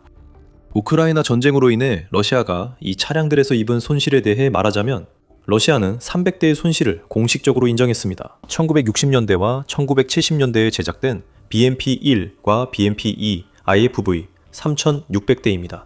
1970년대에 제작된 이 나라의 MTLB 궤도식 장갑차 2,150대도 파괴되었습니다. 러시아의 더 현대적인 차량들도 상황이 나아지지 않았습니다. 우크라이나는 앞서 언급한 PTR-82 1,900대와 러시아의 BMP-3 890대를 격파했습니다. 공수 보병 전투 차량 BMD도 안전하지 않으며 우크라이나는 러시아군의 700대의 손실을 확인했습니다. 러시아에게 정말 심각해지는 부분은 남아있는 비축량을 살펴볼 때입니다. 여기서 우리가 사용할 중요한 단어가 있는데 바로 사용 가능입니다. AXE에 따르면 러시아가 보유한 사용 가능한 소련 시대의 BMP-1과 BMP-2의 비축량은 2022년 기준 약 4,900대였습니다. 이제 이 차량들은 저장고에 1,110대만 남아있습니다. MTLB의 숫자도 마찬가지로 심각합니다. 러시아는 이 차량을 3,600대에서 530대로 줄였습니다. 이전 1,400대였던 BTR-82는 저장고에 모두 없어졌습니다. 현재 우크라이나에 투입되는 BTR-82는 모두 새로 생산된 차량이며 생산 라인은 수요를 못 따라가고 있습니다. 러시아는 우크라이나 침공 당시 460대의 BMD를 보유했지만 현재는 120대만 남았습니다. 사용 가능한이라는 표현을 강조한 이유가 있습니다. 러시아는 실제로 이 숫자보다 훨씬 많은 수천 대의 보병 전투차와 장갑차를 저장고에 보유하고 있습니다.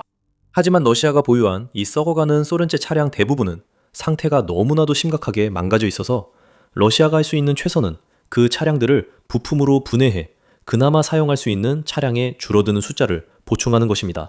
이 썩어가는 비축 차량들은 적어도 합리적인 비용으로는 수리할 수 없습니다. 이런 쓸모없는 차량을 고치는 데 쓸 돈을 차라리 새로운 차량을 만드는 데 투자하는 것이 더 낫습니다. 그리고 우리는 이미 러시아가 그 분야에서 어떤 한계를 가지고 있는지 보았습니다. 결국 러시아는 현재 1800대의 보병 전투차와 장갑차를 보유하고 있으며 상당수는 수리가 필요할 가능성이 높습니다. 러시아는 매년 약 900대의 차량을 생산합니다. 1800대의 차량은 일회성 자원이라는 점을 명심하세요. 한번 소진되면 다시는 돌아오지 않습니다. 러시아는 우크라이나 전쟁이 계속되는 동안 매년 2250대에서 5980대의 장갑차를 잃었습니다. 이 수치는 오릭스의 자료를 사용하느냐, 우크라이나 재무부의 자료를 사용하느냐에 따라 다릅니다. 이게 잘못됐다는 걸 알기 위해 수압 천재의 필요는 없습니다. 러시아가 지금 보관 중인 모든 것을 끌어모은다 해도 현재 남아있는 보병 전투차와 장갑차는 약 1년치 분량에 불과해서 그 이후에는 더 이상 손실을 보충할 수 없게 됩니다. 그때가 되면 우크라이나에 있는 이런 종류의 차량 수가 정말로 줄어들기 시작할 것이고 이는 러시아가 우크라이나에서 점령할 수 있는 영토에 영향을 미치게 됩니다. 하지만 이 부분은 곧 다시 다루겠습니다. 먼저 우리가 러시아의 보병 전투차와 장갑차에서 보고 있는 모든 문제들은 러시아의 전차 비축분에서도 똑같이 나타나고 있습니다. 앞서 오릭스와 우크라이나 재무부의 전차 손실 수치를 공유했었죠. 오릭스에 의해 4308대가 확인되었고 우크라이나는 11,605대를 주장하고 있습니다.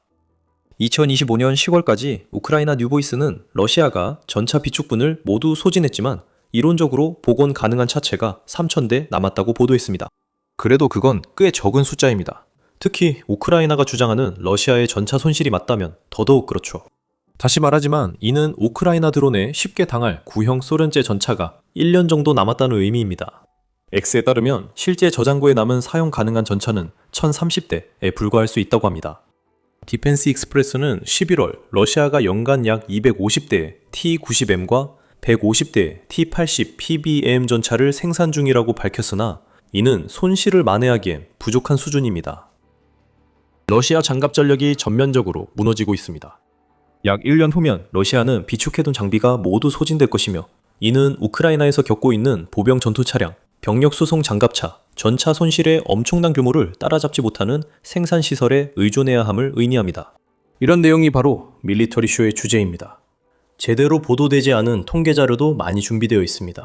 만약 여러분이 밀리터리 쇼에서 유익함을 느끼고 더 많은 내용을 보고 싶으시다면 구독하는 것 잊지 마세요. 방금 전에 저희가 영상 후반부에 다룰 내용에 대해 언급했었죠. 즉 러시아가 마법처럼 소련 시절에 고갈된 장갑차 재고를 보충하거나 연간 수천 대씩 생산량을 늘린다고 해도 전황의 진전에는 큰 의미가 없을 것이라는 점입니다. 그 이유는 아주 간단합니다. 보병 전투 차량, 병력 수송 장갑차, 그리고 전차를 보유하고 있다고 해도 우크라이나의 비대칭 전술 때문에 러시아가 그것들을 의도한 대로 사용하는 것이 거의 불가능해지고 있기 때문에 큰 의미가 없습니다. X는 유로마이단 프레스 기사에서 이 점을 지적하며 서류상으로 차량을 보유하고 있다고 해서 러시아가 그것들을 사용할 수 있다는 의미는 아니다 라고 말했습니다. 우크라이나의 지뢰, 드론, 포병이 기계와 진격을 사실상 자살 행위로 만듭니다. 그의 말에도 일리가 있습니다. 러시아 군인들은 크렘린이 제공하는 장갑차에 대해 점점 더 불신하게 되었으며 애초에 장갑차를 지급받기라도 한다면 말이죠. 유나이티브24 미디어는 6월 기사에서 러시아 장갑차들이 병사 보호보다 화력에 더 중점을 둔다고 지적했습니다. 앞서 언급한 BMP-3 보병 전투 차량 사례를 들고 있습니다. 그 보병 전투 차량은 100mm 주포와 30mm 기관포를 장착해 러시아 병사들이 우크라이나 병력을 사정거리에 둘 만큼 접근하면 강력한 무기가 됩니다. 그러나 대부분 그렇게 할 수 없습니다. 그 차량의 장갑은 우크라이나의 지뢰 폭발, 특히 1인칭 시점 FPV 드론의 공격을 견디기에는 너무 얇습니다. 러시아의 다른 많은 장갑차들도 마찬가지입니다. BMP-2는 측면과 후면 장갑이 중기관총으로도 관통될 수 있고 전면 장갑은 두께가 겨우 16mm에 불과합니다. 두께는 1인치 미만이고 자폭 드론이 돌진할 때 이 두께가 중요합니다. BTR-80는 상황이 더 나쁩니다. 측면 장갑이 겨우 7mm에 불과해서 500m, 즉 약 1640피트 거리에서도 중기관총에 관통될 수 있습니다. 러시아 군인이라고 상상해보세요. 지휘관이 당신과 동료들에게 이 차량을 타고 우크라이나 진지를 공격하라고 명령합니다.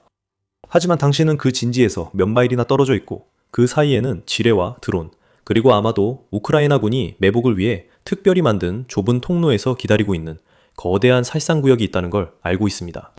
당신은 표준 소총보다 조금만 강한 무기에도 종이처럼 찢겨질 수 있는 이른바 장갑 차량을 타고 살상구역을 돌파할 위험을 감수하겠습니까?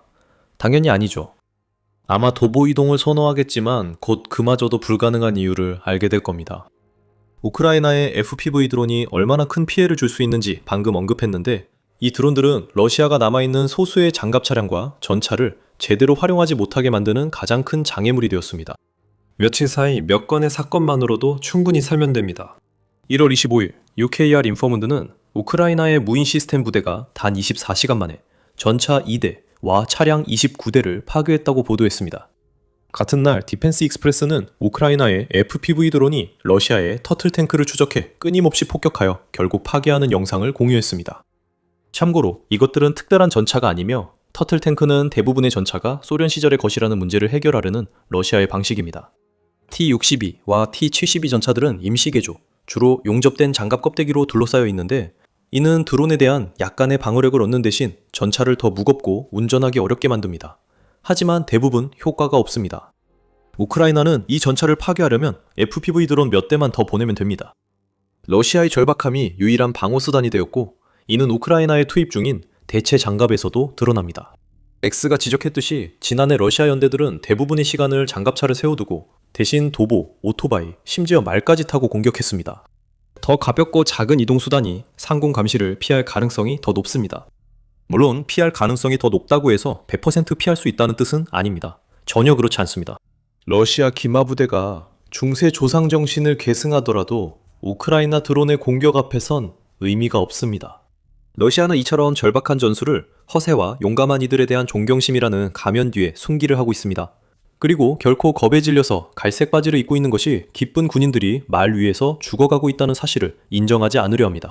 1월 7일 포브스는 러시아 언론이 말에 올라탄 채 우크라이나 방어선을 공격하려는 병사들의 이른바 창의성을 칭찬하려 했다고 보도했습니다. 그것은 실제 이야기의 또 다른 버전을 만들어내는 한 가지 방법입니다. 실제 이야기는 러시아의 썩어가는 장갑차가 너무 쓸모없어서 이제는 병사들이 말을 타고 전투에 나가는 것이 더 성공할 가능성이 높아졌다는 것입니다. 이런 기병 돌격의 전멸은 푸틴에게 큰 의미가 없을 수 있습니다. 그와 크렘린은 오히려 이를 기뻐할 수도 있습니다. 적어도 말을 타다 죽은 병사는 러시아가 더 이상 잃을 수 없는 장갑차를 낭비하지 않았으니까요. 말은 무장의 실질적 대안이 되지 않습니다. 그리고 이것이 러시아가 가진 또 다른 큰 문제로 이어집니다. 앞서 언급했듯이 러시아가 소모해버린 장갑차와 전차 없이는 우크라이나 방어선을 상대로 한 진정한 돌파구는 불가능합니다. 그리고 여기서 진정한 돌파구란 러시아 병사 수만 명의 희생 없이 달팽이 걸음 이상의 속도로 이루어지는 모든 돌파를 의미합니다. X는 장갑차는 적 방어선의 틈을 신속히 활용하는데 여전히 최선의 수단이라고 설명합니다. 러시아가 장갑차를 투입하지 못한다는 건 우크라이나 방어선이 무너지지 않는 한 크렘린이 돌파할 방법이 없다는 의미입니다. 러시아는 소규모 보병부대로 우크라이나 방어선을 공격하는 전략으로 바꿨습니다. 병사들은 도보로 전진하며 한 번에 약 1km씩 조금씩 진격하고 있습니다. 만약 어떤 진전이 있다 하더라도 예상 가능한 결과는 러시아가 엄청난 속도로 병력을 소모하고 있다는 것입니다. 전쟁연구소 ISW 연구사 작전에 대한 평가에서 이 점을 강조했습니다. ISW에 따르면 러시아는 2025년에 겨우 5,304제곱킬로미터, 즉 약 3,295제곱마일의 영토만을 점령하는 데 성공했습니다. 그리고 이 숫자조차도 오해의 소지가 있습니다. 왜냐하면 473제곱킬로미터, 즉 약 293제곱마일은 러시아가 우크라이나에서 새로 점령한 영토가 아니라 쿠르스크에서 우크라이나로부터 되찾은 영토이기 때문입니다. 이 영토를 얻는 대가로 러시아는 416,507 사상자가 발생했습니다. 우크라이나와 쿠르스크에서 1제곱킬로미터당 78명의 사상자가 나왔고 이것이 크렘린의 진짜 문제입니다. 러시아는 단순히 장갑차를 잃는 대신 병사들을 잃는 것으로 바뀌었을 뿐입니다. 둘 다 한정된 자원입니다. 미디어조나는 12월 30일 보고서에서 러시아의 2025년이 예상보다 훨씬 나빴다고 지적합니다. 러시아는 군대가 성장해 곧 우크라이나를 압도할 것이라 주장하지만 실제로는 나이든 자원봉사자들로 군대가 구성되고 이들이 우크라이나 방어선에서 총알바지로 전쟁에 투입되고 있습니다. 미디어조나에 따르면 러시아는 공식적으로 차량을 아끼고 병력을 소모하는 전략으로 전환했으며 이는 러시아의 비축량이 X가 주장한 것만큼 낮다는 추가적인 증거입니다. 노령 남성에 대한 주장과 관련해서 미디어조나의 데이터에 따르면 러시아의 사망자 중 부고기사와 공식 전사보고서로 확인된 사례만을 집계했을 때 러시아군 사상자의 평균 연령이 50세에 가까워지고 있다고 합니다. 2025년에 기록된 사망자의 가장 흔한 연령대는 46세에서 52세 사이였습니다. 장갑차와 탱크가 못하는 일을 중년 남성들에게 시켜도 푸틴에게 별 효과가 없는 것 같습니다. 러시아는 적어도 이 사실을 인지하고 있습니다. 포브스에 따르면 러시아는 이전에 사용했던 전술보다 성공 가능성이 더 높다고 생각되는 새로운 전차 전술을 실험하고 있다고 합니다. 러시아는 전차 2대를 소형 드론 부대와 함께 운용 중입니다. 드론들은 주변을 날아다니며 사격을 조율하고 전차들에게 더 넓은 공간 인식을 제공합니다. 전차들은 계속해서 위치를 바꿔가며 정지된 표적이 되지 않도록 하면서 사격을 가합니다. 물론 러시아는 우크라이나 드론 조종사들이 보통 전차의 사거리 밖에서 조종한다는 문제를 해결하지 못했습니다. 이는 FPV 드론이 여전히 전차가 사격하려는 우크라이나 방어선에 도달하기 훨씬 전에 전차를 공격하고 파괴할 수 있다는 뜻입니다. 전차 조종수들은 식량, 연료, 탄약 등 보급품이 부족하면 할 수 있는 일이 거의 없습니다. 그래도 러시아는 적응하려고 노력하고 있습니다. 하지만 너무 늦었고 그마저도 충분하지 않은 상황으로 보입니다. 그리고 이미 잃어버린 많은 IFV와 APC에는 아무런 도움이 되지 않습니다. 포브스는 러시아가 이미 한계에 달한 보급망에 더 큰 압박을 가하고 있어 이 새로운 전략이 시잡조차 못할 수 있다고 말합니다. 이 문제들은 러시아가 기갑 전력을 잃지 않고 우크라이나에서 성과를 내려 할 때 매우 나쁜 소식이지만 앞으로도 문제가 남습니다. 러시아는 나토에 맞설 강한 군대를 원하지만 큰 손실로 그 목표를 이룰 수 없습니다. 크렘린궁에는 두려움이 스며들고 있습니다. 푸틴의 미래 계획을 망칠 수 있는 유럽 국가가 하나 있다는 것을 알고 있기 때문입니다. This is the story of Ukraine's scaled-down kill zone strategy and how it's breaking Russia's front line from within.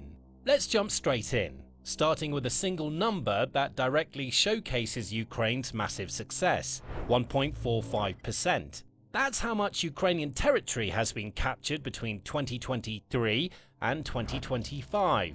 At the same time, Russia has been estimated to have suffered around 1.2 million casualties, including deaths and severe injuries. The equipment losses are equally as catastrophic, with over 16,100 armoured vehicles.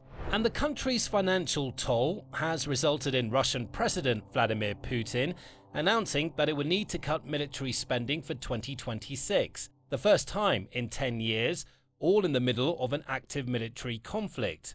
Think about that for a moment. Russia has basically ruined itself, and all it got was less than 2% of Ukraine's territory.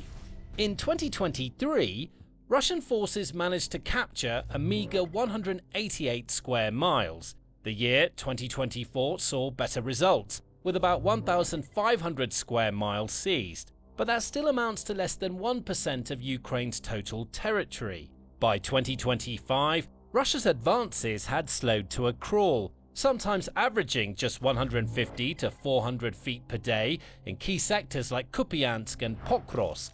To put this in perspective, that's slower than the Allied advance during the Battle of the Somme in World War I, which was one of history's most infamous examples of attritional grinding. And at the heart of Russia's inability to break through lies Ukraine's revolutionary kill zone strategy, a defensive concept that's fundamentally transformed how modern war is fought. But to understand why this strategy is so devastating, we need to look at how it differs from every major war of the 20th century. During World War I, trenches dominated the battlefield. Soldiers dug in, artillery pounded positions for days, and then infantry went over the top into no man's land, hoping to overwhelm enemy positions through sheer numbers. The kill zone was defined by machine gun range, which was maybe a few hundred yards of open ground where attackers were vulnerable. If you made it across that deadly space, you had a chance. World War II brought mobility back to warfare. Blitzkrieg tactics used combined arms, including early tanks, aircraft, and mechanized infantry to punch through defensive lines and exploit breakthroughs. The kill zone became more dynamic, but it was still measured in miles, up to a few of them. Air superiority mattered, but close air support required dedicated aircraft missions and forward air controllers. Even during the Cold War, when NATO and the Warsaw Pact faced off across Central Europe, defensive planning centered on layered positions. Both sides made concrete bunkers, tank obstacles, and minefields, all designed to channel enemy armor into predetermined kill zones where anti-tank weapons can engage them. These were static, carefully planned defensive belts. Ukraine's kill zone strategy went in a completely different direction. Today's kill zone isn't a fixed line on a map or a few hundred meters of open ground. It's a 15 to 25 mile deep zone of constant, omnipresent death that can strike anywhere, anytime, with almost perfect precision. And it's all thanks to the most disruptive military technology since the machine gun: drones. Think about the economics of aerial warfare in the 20th century. During World War II, launching a bombing raid required building massive bombers costing millions of dollars, training crews for months, organizing complex missions with dozens or hundreds of aircraft, and accepting that many wouldn't return. A single strategic bombing mission might involve thousands of personnel and tens of millions in equipment. Fast forward to today, a Ukrainian soldier sitting in a concealed dugout can launch a $400 FPV drone, guide it 15 miles across the battlefield, and destroy a Russian tank worth $3 million. The entire process takes minutes. But more importantly, the operation has minimal staffing requirements. You don't need a flight crew, a massive logistics operation, or an elaborate mission plan to pull it all off. All it takes is one drone and a better than average drone operator with up-to-date battlefield intel and fast reflexes. The ubiquity of these drones has made traditional trench warfare tactics completely obsolete. The late 20th century Soviet doctrine, which both Russia and Ukraine inherited, emphasized concentration of forces in large, heavily fortified strongpoints. The thinking was simple: mass your troops and equipment in well-defended positions, and you can hold out against artillery and armor assaults. But drones changed everything. By 2023, those concentrated positions became death traps.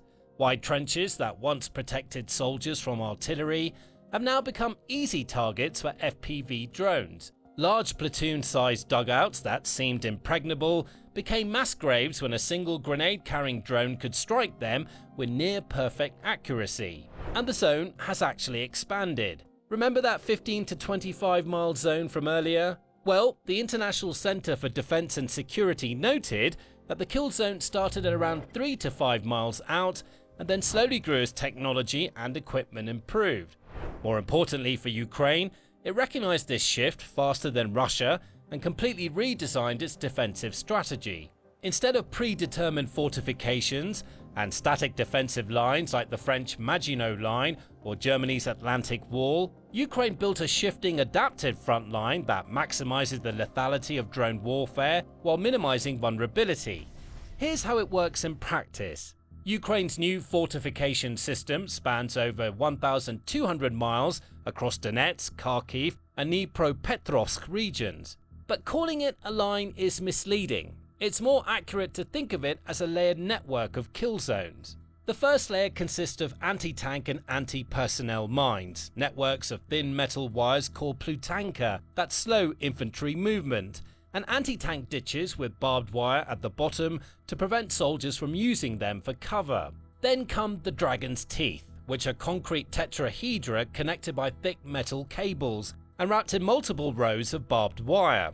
All of these obstacles are designed not to stop Russian forces, but to slow them down and channel them into predetermined corridors. And that's where the real killing begins. Behind these obstacles, Ukraine has deployed a dense network of micro-fortifications. These are small, camouflaged positions that house drone operators in groups of just a few soldiers. They're also dispersed, often housing just one soldier to serve as the lookout or operator. but each is equipped with multiple types of drones that can cover ranges of up to 15 miles. This dispersion is critical. In traditional warfare, finding and destroying a command post or artillery position could cripple an entire sector. But when your defensive network consists of hundreds of small, independent cells, each capable of calling in strikes across vast distances, there's no single point of failure. Russia can destroy one position in one day, 2 positions the next, maybe a dozen positions over the course of a week. It ultimately doesn't matter. As the network adapts, other cells take over, and the kill zone remains lethal. The ability to monitor this shifting front line comes from Ukraine's sophisticated drone reconnaissance network.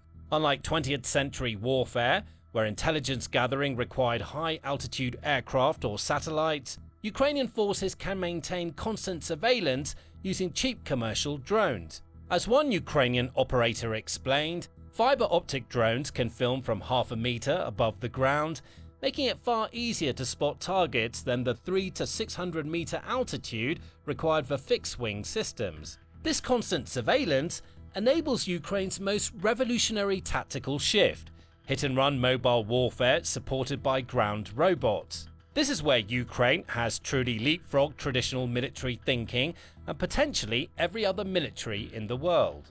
By the end of 2025, Ukraine is poised to deploy 15,000 unmanned ground vehicles. Think about what that means. These aren't just remote-controlled toys. They're sophisticated robotic platforms that can carry up to 660 pounds of ammunition or supplies, evacuate wounded soldiers under fire, plant mines, deliver explosive payloads to fortified positions, or even mount machine guns for suppressive fire. The impact on Ukrainian tactics has been profound. In December 2024, Ukrainian forces conducted the world's first fully unmanned assault on Russian positions using only ground robots and FPV drones, with no human infantry involved in the direct assault. By July 2025, Ukrainian forces captured Russian troops without deploying any infantry whatsoever, relying entirely on drones and ground-based robotic systems. This creates an artificial presence on the battlefield without risking actual human troops. Instead of sending soldiers into the kill zone to hold positions or conduct assaults, Ukraine can deploy robots that move supplies, screen areas for threats, and engage targets while human operators remain safely in concealed positions kilometers away. When Russia destroys one of these robots, Ukraine loses equipment, not lives. The mathematics of attrition shifts dramatically in Ukraine's favor. But here's what makes Ukraine's strategy truly genius: the speed of innovation. In modern warfare, technological advantage is measured not in years or even months, but in weeks. Russia introduced fiber optic drones in the spring of 2024, and they immediately made headlines as the next unbeatable weapon.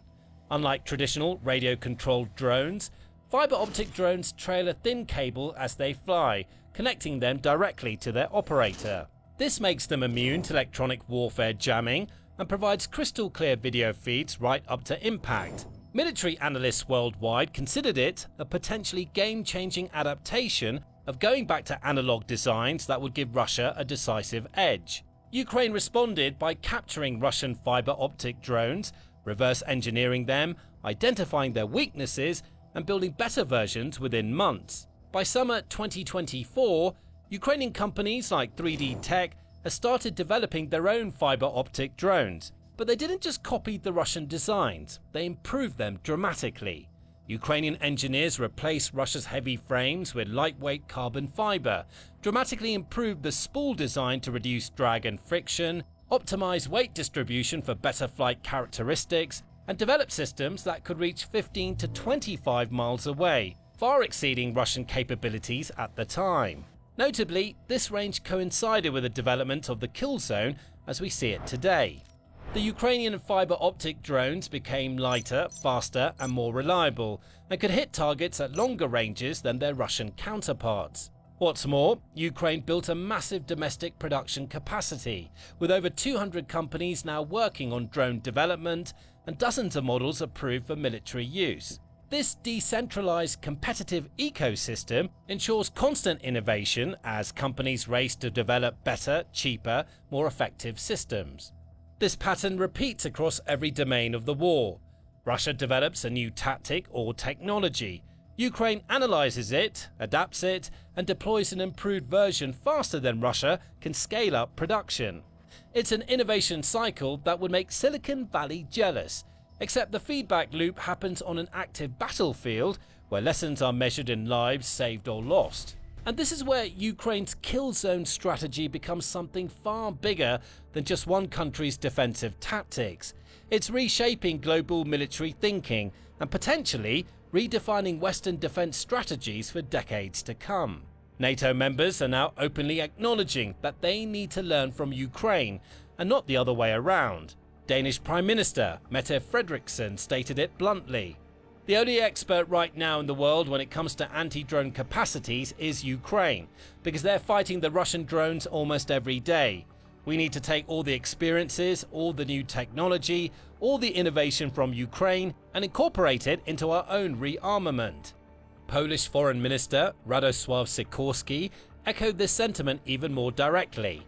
It's the Ukrainians who'll be training us on how to stand up to Russia, not the other way around. This represents a fundamental inversion of the traditional relationship between NATO and Ukraine. For decades, NATO tried to bring Ukraine up to alliance standards through training programs and military reforms. Now, after 3 years of the most intense drone warfare in history, NATO countries are going to school on Ukrainian tactics. In September 2025, following Russian drone incursions into Polish airspace, Poland and Ukraine announced plans for Ukraine to provide anti-drone training in Poland. Britain is mass-producing interceptor drones developed in collaboration with Ukraine.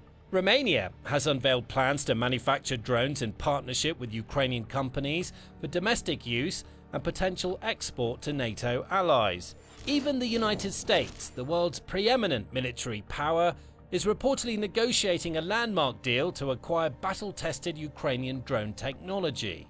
NATO established the Joint Analysis Training and Education Center in Poland, specifically to leverage real-time lessons from the Ukrainian conflict. The alliance is fundamentally rethinking its air defense doctrine to focus on swarms of cheap attack drones rather than expensive missiles and fighter jets. The previous method of deploying a $4 million Patriot missile or an F-35 sortie to shoot down a $400 drone is simply economically unsustainable.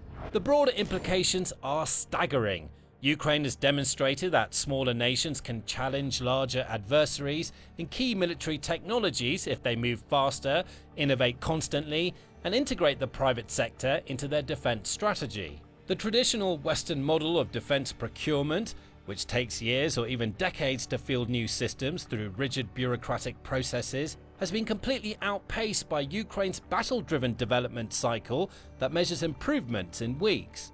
Former Ukrainian Commander-in-Chief Valery Zaluzhny predicted that future wars would be won by countries that focus their resources on drones, electronic warfare, and artificial intelligence. The Russia-Ukraine war has become the world's largest live-fire testing ground for these technologies, and every military power is watching closely and adapting its doctrines based on Ukrainian innovations. Even China is studying how cheap unmanned systems can challenge expensive traditional forces. Taiwan is examining how drone wars can defend against amphibious invasions. Israel is analysing how robotic systems can reduce casualties in urban warfare. The lessons from Ukraine's kill zone strategy are spreading globally, potentially reshaping how every nation thinks about defense. But perhaps the most important lesson is this: technological superiority in modern warfare is temporary and fragile. What matters isn't having the best equipment at the start of a conflict, but the ability to adapt faster than your enemy, to innovate under pressure, to fail quickly and learn faster, and to create a whole-of-society approach that harnesses civilian innovation for military purposes. Ukraine's kill zone strategy works not because Ukrainian drones are necessarily better than Russian ones on a one-to-one basis, but because Ukraine has built an entire military industry ecosystem. The concentration of independent companies pooling their data, resources, and getting feedback in practically real time from actual combat situations means that they can iterate and improve faster than Russia's centralized bureaucratic defense industrial complex. Every day, Ukrainian engineers receive feedback from frontline operators about what works and what doesn't. Every week, new modifications appear on drones in the field. Every month, new capabilities emerge that weren't possible the month before. This creates a compounding advantage that grows over time, even as Russia tries desperately to keep pace. Russia is learning that you can't brute force your way through a modern kill zone. You can't overwhelm it with artillery when drones spot your guns and strike them before they can relocate. You can't use massed armor when every tank that enters the zone faces dozens of FPV drones. You can't rely on electronic warfare when fiber optic drones are immune to jamming. You can't even safely resupply your frontline troops when logistics routes extending 20 kilometers behind the line are under constant surveillance and attack. The kill zone strategy has essentially turned the entire concept of offensive warfare on its head. In traditional military thinking, the offensive has the initiative. They choose when and where to attack, forcing the defender to spread forces to cover all possible approaches. But in drone-saturated warfare, the defender has perfect awareness of the battlefield and can concentrate overwhelming firepower on any point instantly without moving a single soldier.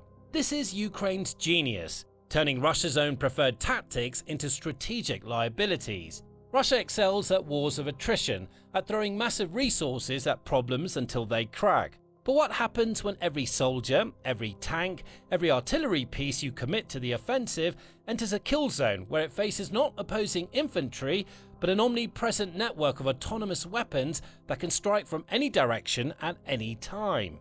You get exactly what we've seen over the past 3 years, the slowest, most costly offensive in modern military history, where Russia trades 1 million casualties for a percentage of territory, where generals send wave after wave of troops into what they themselves call the meat grinder, where the economic cost of the war is draining Russia's reserves, while Ukraine's defensive strategy requires a fraction of the resources. And here's the truly terrifying part for Russia. This kill zone advantage isn't static, it's growing. Every month, Ukrainian drones might get better, cheaper, and more numerous. Every month, more ground robots join the battlefield, reducing the need for human infantry. Every month, more countries share technology and tactics with Ukraine, while Russia becomes increasingly isolated. Ukraine started by having practically no drone industry, only to end up building over 5 million drones in 2025. And Russia knows this. That's why the Kremlin is actively pushing for negotiations that would freeze the conflict and give them the territory they failed to conquer militarily. They understand that time is not on their side, that every month Ukraine's defensive advantages grow while Russia's offensive capacity erodes. Remember, Russia started this war with roughly 900,000 active troops. They've now suffered 1.2 million casualties. They've essentially cycled through their entire pre-war military and had to recruit, mobilize or coerce a completely new army and then some. And this new army is increasingly made up of the desperate, the highly motivated, or those with ulterior motives, up to and including Ukrainian resistant agents who deliberately infiltrate Russian forces to sabotage operations from within. Russia's defense budget for 2025 reached an astounding 40% of government spending, figures not seen since the height of the Cold War. Yet, despite this massive investment, Russia's military-industrial complex has practically collapsed as an export industry. Everything Russia produces must be kept domestically, creating an economic death spiral where military production consumes ever larger portions of GDP without generating revenue. Meanwhile, that same military production relies on railways to transport equipment to the front line. Those same railways are increasingly targeted by Ukrainian sabotage operations. Tanks and ammunition sit in storage, useless to the front, because the trains can't safely deliver them. And even when equipment reaches the front lines, it enters the kill zone where drones await. This is the culmination of Ukraine's strategy, a defensive system that actively degrades Russia's capacity to wage war by imposing unsustainable costs on every offensive operation. It's attrition warfare flipped on its head, where the numerically smaller defender inflicts disproportionate losses on the supposedly superior attacker. And the world is taking notice. If Ukraine can hold off a nuclear superpower for 3 years and counting, Through technological innovation and adaptive tactics, future conflicts are going to look a lot different from what we've seen before 2022. 러시아는 죽은 병사들을 몇 번이나 병력을 징집해 전사자들을 대체할 수 있을까요? 이것은 우크라이나가 여러 번 물어본 질문입니다. 우크라이나의 방어선에 맞서 끝없이 죽음으로 내몰리는 러시아 병사들의 끊임없는 소모전이 끝날 기미를 보이지 않기 때문입니다. 하지만 끝이 다가오고 있습니다. 블라디미르 푸틴의 인력 위기가 심화되며 터널 끝에 희망이 보이기 시작했습니다. 역사적인 병력 손실로 한계에 다다른 러시아는 마침내 전사자를 대체하는데 어려움을 겪고 있습니다. 그 주장은 나토 사무총장 마크 위터에게서 나온 것입니다.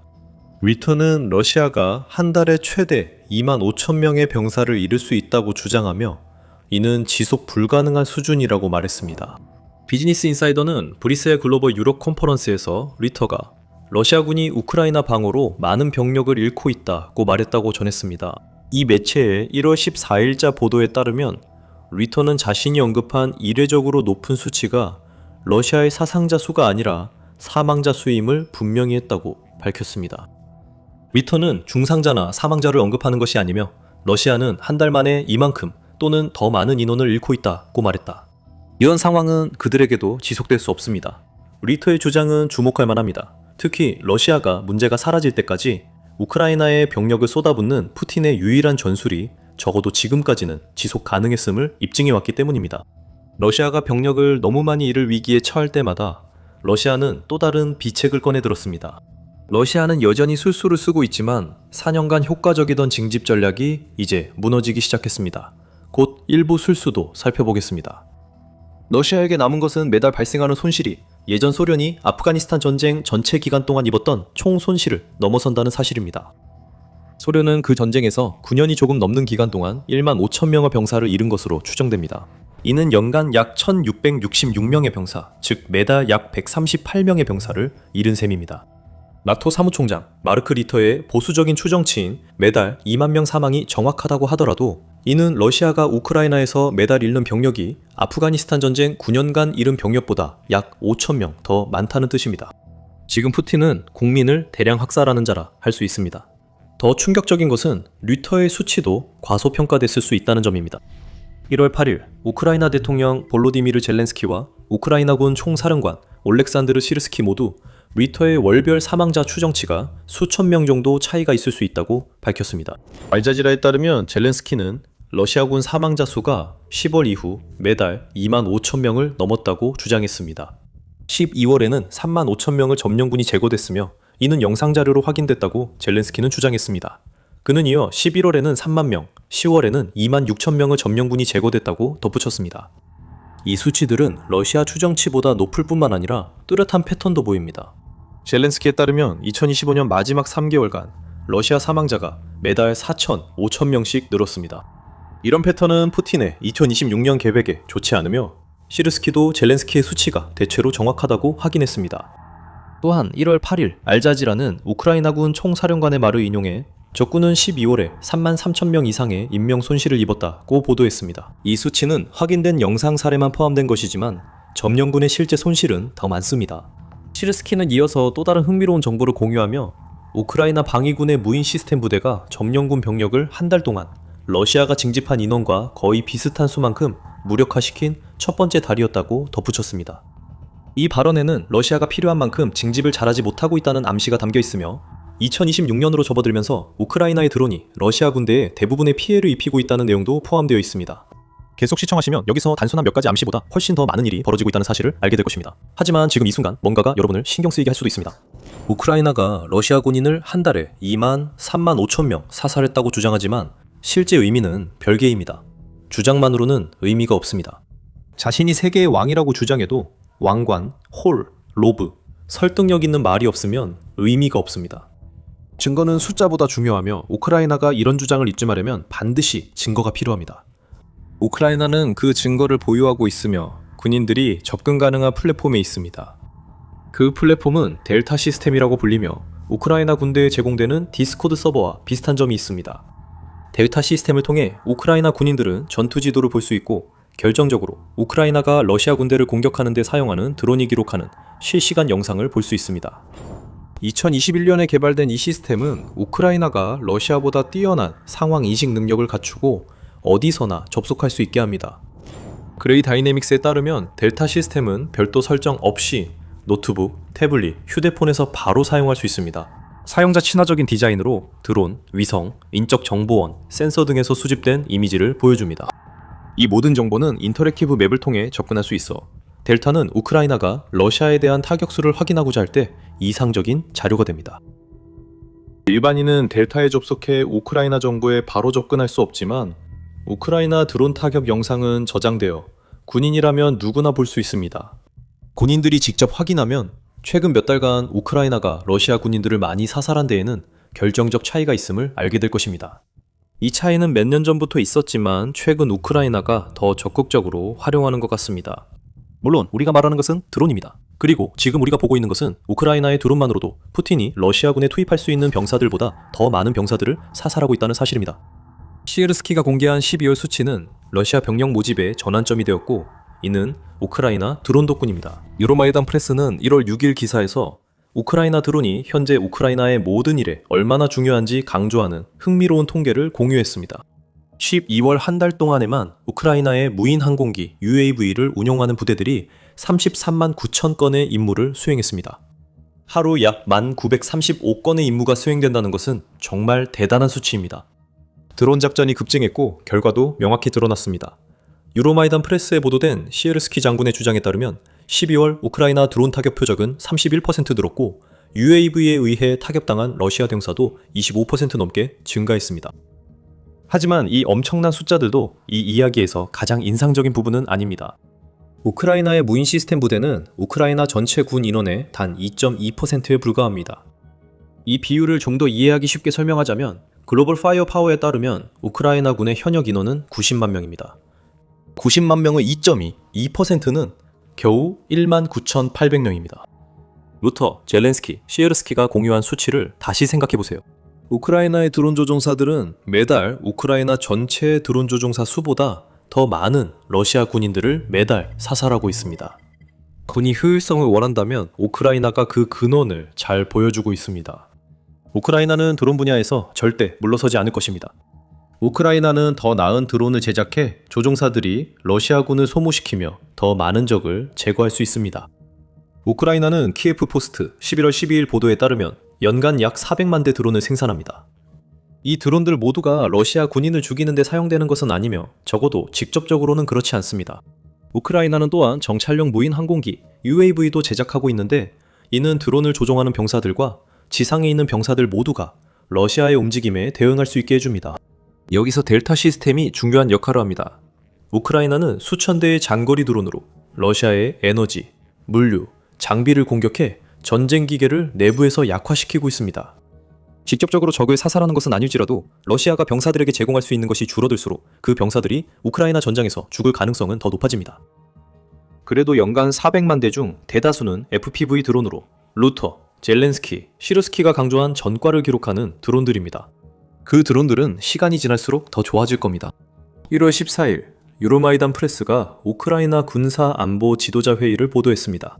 그 회의에서 우크라이나의 드론 라인, 즉 전선 전체에 걸쳐 15km 깊이로 형성된 드론이 가득한 살상구역의 효율성을 높이기로 결정했습니다. 우크라이나의 전 국방장관 루스템 우메로프는 텔레그램 게시물에서 이번 회의에 대해 언급하며 국방부는 파괴 수단 간의 자금 분배를 간소화하고 명확하게 보장하며 방위군의 긴급한 필요를 충당할 추가 재정 기회를 찾아야 한다고 말했습니다. 그들은 또한 사거리와 파괴 정확성을 고려하여 광석유 드론의 생산 확대에 집중했습니다. 드론은 러시아 군인을 효과적으로 사살하는 무기로 입증됐습니다. 우크라이나는 더 많은 드론을 생산하고 성능을 높일 준비가 된 듯합니다. 이는 최근 러시아의 사망률 등으로 볼 때 전쟁이 오래 끝나지 않으면 2026년 이후 푸틴과 측근들에게 더 큰 문제가 될 수 있음을 시사합니다. 러시아는 과거에도 이런 문제를 해결한 경험이 있습니다. 어떻게 했을까요? 더 많은 징집입니다. 영상 초반 러시아 군사 징집 언급을 기억하신다면 다음에 무슨 말을 할지 짐작하실 겁니다. 푸틴의 오랜 검증된 해결책이 더 이상 그가 원하는 만큼 잘 작동하지 않고 있습니다. 그 이유는 몇 가지가 있습니다. 하지만 그 이유를 말씀드리기 전에 이 영상을 재미있게 보고 계시길 바랍니다. 만약 그렇다면 좋아요와 공유, 구독을 눌러주시고 지금까지 말씀드린 내용에 대해 여러분의 생각을 댓글로 남겨주시면 감사하겠습니다. 이 모든 것이 채널에 큰 도움이 되며 여러분의 응원이 있기에 저희가 전 세계 군사 문제에 대한 통찰을 계속해서 전해드릴 수 있습니다. 러시아 징병 이야기로 돌아가겠습니다. 푸틴은 우크라이나 전쟁 내내 단순한 전략에 의존했습니다. 크렘린이 해야 할 일은 러시아에서 가장 가난한 지역을 찾아 사회적으로 취약한 남성들을 물색한 뒤 그들이 평생 본 적 없는 돈을 그들 앞에 내미는 것뿐입니다. 이렇게 해서 러시아는 계약 군인들을 확보하게 되었고 매달 수만 명씩 고용해왔습니다. 크렘린은 특히 미래가 없는 러시아인들을 표적으로 삼고 그런 사람들이 있을 만한 곳에 광고를 내는 방식으로 이들을 모집합니다. 이는 2025년 5월 포리티코가 보도한 내용입니다. 푸틴은 한때 징집 영장과 소환장을 이용해 사람들을 러시아 군대로 몰아넣었지만 이제는 막대한 금액의 돈과 매력적인 복지 혜택 그리고 러시아가 표적으로 삼은 남성들의 연약한 남성성에 호소하는 방식까지 봉헌해 자신이 원하는 것을 얻고 있습니다. 러시아는 사실상 군사시장을 만들어냈고 독일의 오스트 유럽 연구소의 정치학자인 카테리나 슐만에 따르면 이 시장은 매우 특정한 인구 집단에 초점을 맞추고 있었습니다. 이러한 조치들은 사회적으로 취약한 남성들, 빚이 있거나 전과가 있거나 금융 지식이 부족하거나 고리대금에 시달리는 남성들과 같은 특정 인구 집단을 겨냥하고 있습니다. 슐만은 포리티코와의 인터뷰에서 아무런 전망이 없는 사회의 가장자리에 있는 사람들을 대상으로 한다고 말했습니다. 그리고 한동안 모든 게 잘 됐습니다. 하지만 러시아는 징집 과정에서 이상한 일이 벌어지기 시작했습니다. 이 모든 것은 전쟁 내내 푸틴에게 새로운 병사들을 공급해온 러시아의 가난한 지역들에서 시작되었습니다. 10월에 키예프 포스트는 야쿠티아로도 알려진 사하 공화국에서 러시아의 징집 노력의 현황에 대해 보도했습니다. 그곳 징집센터들은 할당량의 40%도 못 채우고 있습니다. 푸틴의 터무니없는 할당량도 한몫했을 겁니다. 하지만 주민들, 특히 러시아가 이전에 수차례 징집했던 야쿠트족, 에반스족, 에벤키족 등 토착 민족들 사이에서도 불만이 팽배했습니다. 이 소수 민족들은 푸틴의 전쟁에서 죽기 싫어하며 러시아는 지금까지 징집된 이들을 설득할 금전적 인센티브 제공에도 어려움을 겪고 있습니다. 마치 병사들을 총알바지로 취급하는 것이 최선의 방법이 아니라는 것을 보여주는 것 같습니다. 이 방식이 푸틴에게 예상치 못한 결과로 돌아오고 있으니 계속 지켜봐 주세요. 재정적인 측면에서 푸틴이 러시아의 막대한 소모전을 이용해 우크라이나를 무너뜨리려는 전략은 상당히 큰 규모의 모집 예산에 의존하고 있습니다. 인텔리 뉴스에 따르면 러시아군 모집 보너스는 2025년 상반기에만 크렘린에 약 40억 달러의 비용이 들었다고 합니다. 이것이 중요한 점이며 이 돈은 러시아가 보너스에만 사용한 금액입니다. 2025년 말까지 인텔리 뉴스는 러시아가 임금, 훈련 비용, 병사 장비 비용을 고려하지 않고도 보너스에만 약 100억 달러를 썼을 것이라고 주장했습니다. 러시아의 사망률은 말할 것도 없습니다. 이런 식의 지출은 지속 가능하지 않으며 그 한계가 드러나기 시작하고 있습니다. 10월에 제임스타운 재단은 러시아의 많은 연방주들이 신병들에게 제공하는 보너스의 규모를 조용히 줄이고 있다고 보도했습니다. 앞서 언급한 사카 공화국과 같은 연방주들은 학교나 병원 같은 필수 서비스에 돈을 쓰는 것이 우크라이나에 보내져 죽게 될 사람들에게 주는 것보다 아마 더 낫다는 다소 황당한 생각을 하게 된 것 같습니다. 결국 러시아의 신병 모집 예산이 고갈되고 있다는 의미입니다. 크렘린은 점점 더 절박해지며 일부 지역의 신병 모집 부족을 메우기 위해 외국인 병사 모집에 은밀한 전술을 사용하기 시작했습니다. 우크라이나 전쟁의 최전선을 벗어난 쉬운 일자리를 약속하는 듯한 소셜미디어 캠페인이 다른 나라 사람들을 푸틴의 전쟁에 참여하도록 유혹하는 데 사용되고 있습니다. 물론 약속된 비전투 역할도 결국 외국인 신병이 사지로 보내지는 결과를 낳습니다. ABC 뉴스에 따르면 러시아는 전쟁이 시작된 이후 128개국에서 최소 18,000명의 외국인 병사를 모집했습니다. 그들 중 3,388명은 12월 7일 기준으로 대부분이 싸우지 않아도 된다고 들었던 전쟁에서 사망했습니다. 1월 13일, 더 가디언은 예멘 남성들이 푸틴의 속임수로 우크라이나 전쟁 최전선에 배치되어 어떤 영향을 받는지 보도했습니다. 이 매체는 예멘 출신 익명 군인의 영상을 인용해 우리는 러시아인들에게 당하는 공포로 하루에도 1000번씩 죽습니다. 예멘 형제들을 구해주세요. 강제로 싸우고 있으며 친구들이 죽었습니다. 생사의 경계에 있습니다. 라고 전했습니다. 푸틴이 일으킨 전쟁에 대한 잔혹한 비판일 뿐 아니라 이 발언은 경고이기도 합니다. 러시아는 외국인 군인을 속여 푸틴의 전쟁에 동원하려 합니다. 이런 정보가 확산될수록 러시아는 자국 징집 실패로 생긴 공백을 다른 나라 사람들로 메우는데 점점 의존하기 어려워질 것입니다. 현재 우리는 인력 위기에 직면한 러시아 군대를 보고 있습니다. 그리고 그 위기는 우리가 영상 초반에 언급했던 것처럼 푸틴에게 뼈아픈 타격을 주고 있습니다. 러시아의 총알바지 전술이 지속 불가능한 이유는 우크라이나 드론으로 많은 병사가 사망할 뿐 아니라 점점 더 많은 이들이 푸틴을 위해 싸우기를 거부해 러시아가 병력 모집에 절박해지고 있기 때문입니다. 우크라이나 현지에서 러시아 장교들은 크렘린이 결코 예상하지 못했던 일을 하고 있습니다. 바로 러시아의 총알바지 전술에 반기를 들고 있는 것입니다. 데일리 익스프레스는 우크라이나 도네츠크 지역의 군인들, 특히 격전지인 포크로프스크 공격 임무를 맡은 이들이 다른 곳으로 이동시켜달라고 점점 더 호소하고 있다고 보도했습니다. 이 주장은 친우크라이나 파르티잔 아르테슈에서 나왔으며 이 단체는 장교들이 포크로프스크에서 죽기 싫어 상관에게 후방 배치를 애원하고 있다고 전했습니다. 아르테슈는 지휘부가 징계, 강등, 그리고 완전한 진급 차단 등의 위협으로 장교들을 통제하고 있다고 주장했습니다. 또한 장교들은 부하들이 진지를 포기할 경우 심하게 질책을 받는다고 덧붙였습니다. 실제와 다른 안정적인 상황을 보고하고 비현실적인 문서에 서명하라는 강요를 받고 있습니다. 러시아 군인들의 두려움이 극에 달해 푸틴의 우크라이나 점령 야망에 경력 모집 문제만큼 위험한 요소가 되고 있습니다. 그리고 상황은 더 악화되고 있습니다. 러시아의 많은 장교들, 심지어 일부 지휘관들까지도 극도의 공포에 시달리며 러시아의 인력 문제를 야기한 막대한 사망률에 직접적으로 기여하는 행동을 스스로 하고 있습니다. 그 장교들과 지휘관들이 술을 많이 마십니다. 12월 24일 유나이티드 44 미디어는 아르테시가 러시아 알코데데라 부르는 것에 대해 보도했습니다.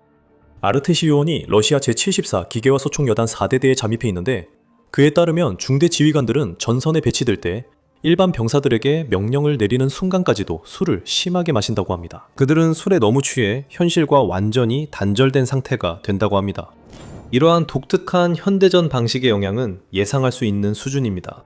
아르테시 요원에 따르면 알코데데의 사상자는 한 달에 최대 100명에 달하며 이는 다른 부대보다 훨씬 많은 수치입니다. 하지만 장교들이 재배치를 간청하며 이 지휘관들이 아무리 슬픔을 술로 달래를 해도 크렘린은 계속해서 공격을 명령합니다. 러시아 군인들은 두려움에 우크라이나 방어선으로 달려가지만 대부분 수천 명씩 드론에 쓰러져 접근하지 못합니다. 2026년이 되자 러시아는 인력과 자금이 무한하지 않음을 깨닫고 있습니다. 푸틴이 만든 위기가 그를 덮쳤고 이제 러시아는 돌아갈 수 없습니다. 러시아에 남은 건 끝없는 무의미한 긴장 고조뿐입니다. 그건 역시 효과가 없을 것입니다. 이미 효과가 없다는 것이 분명한 전략에 더 의존하는 것은 러시아의 인력 위기에 대한 해결책이 될 수 없습니다. 푸틴의 최후 승부가 시작됐습니다. 팝콘을 들고 저희 영상을 시청하세요. 우크라이나에서 실시간으로 러시아 붕괴를 기록 중입니다. 이 영상이 재미있었다면 푸틴의 소모전 전략이 무너져가는 러시아군에 미치는 영향에 대해 더 알고 싶으시면 더 밀리터리쇼 구독도 잊지 마세요. 감사합니다.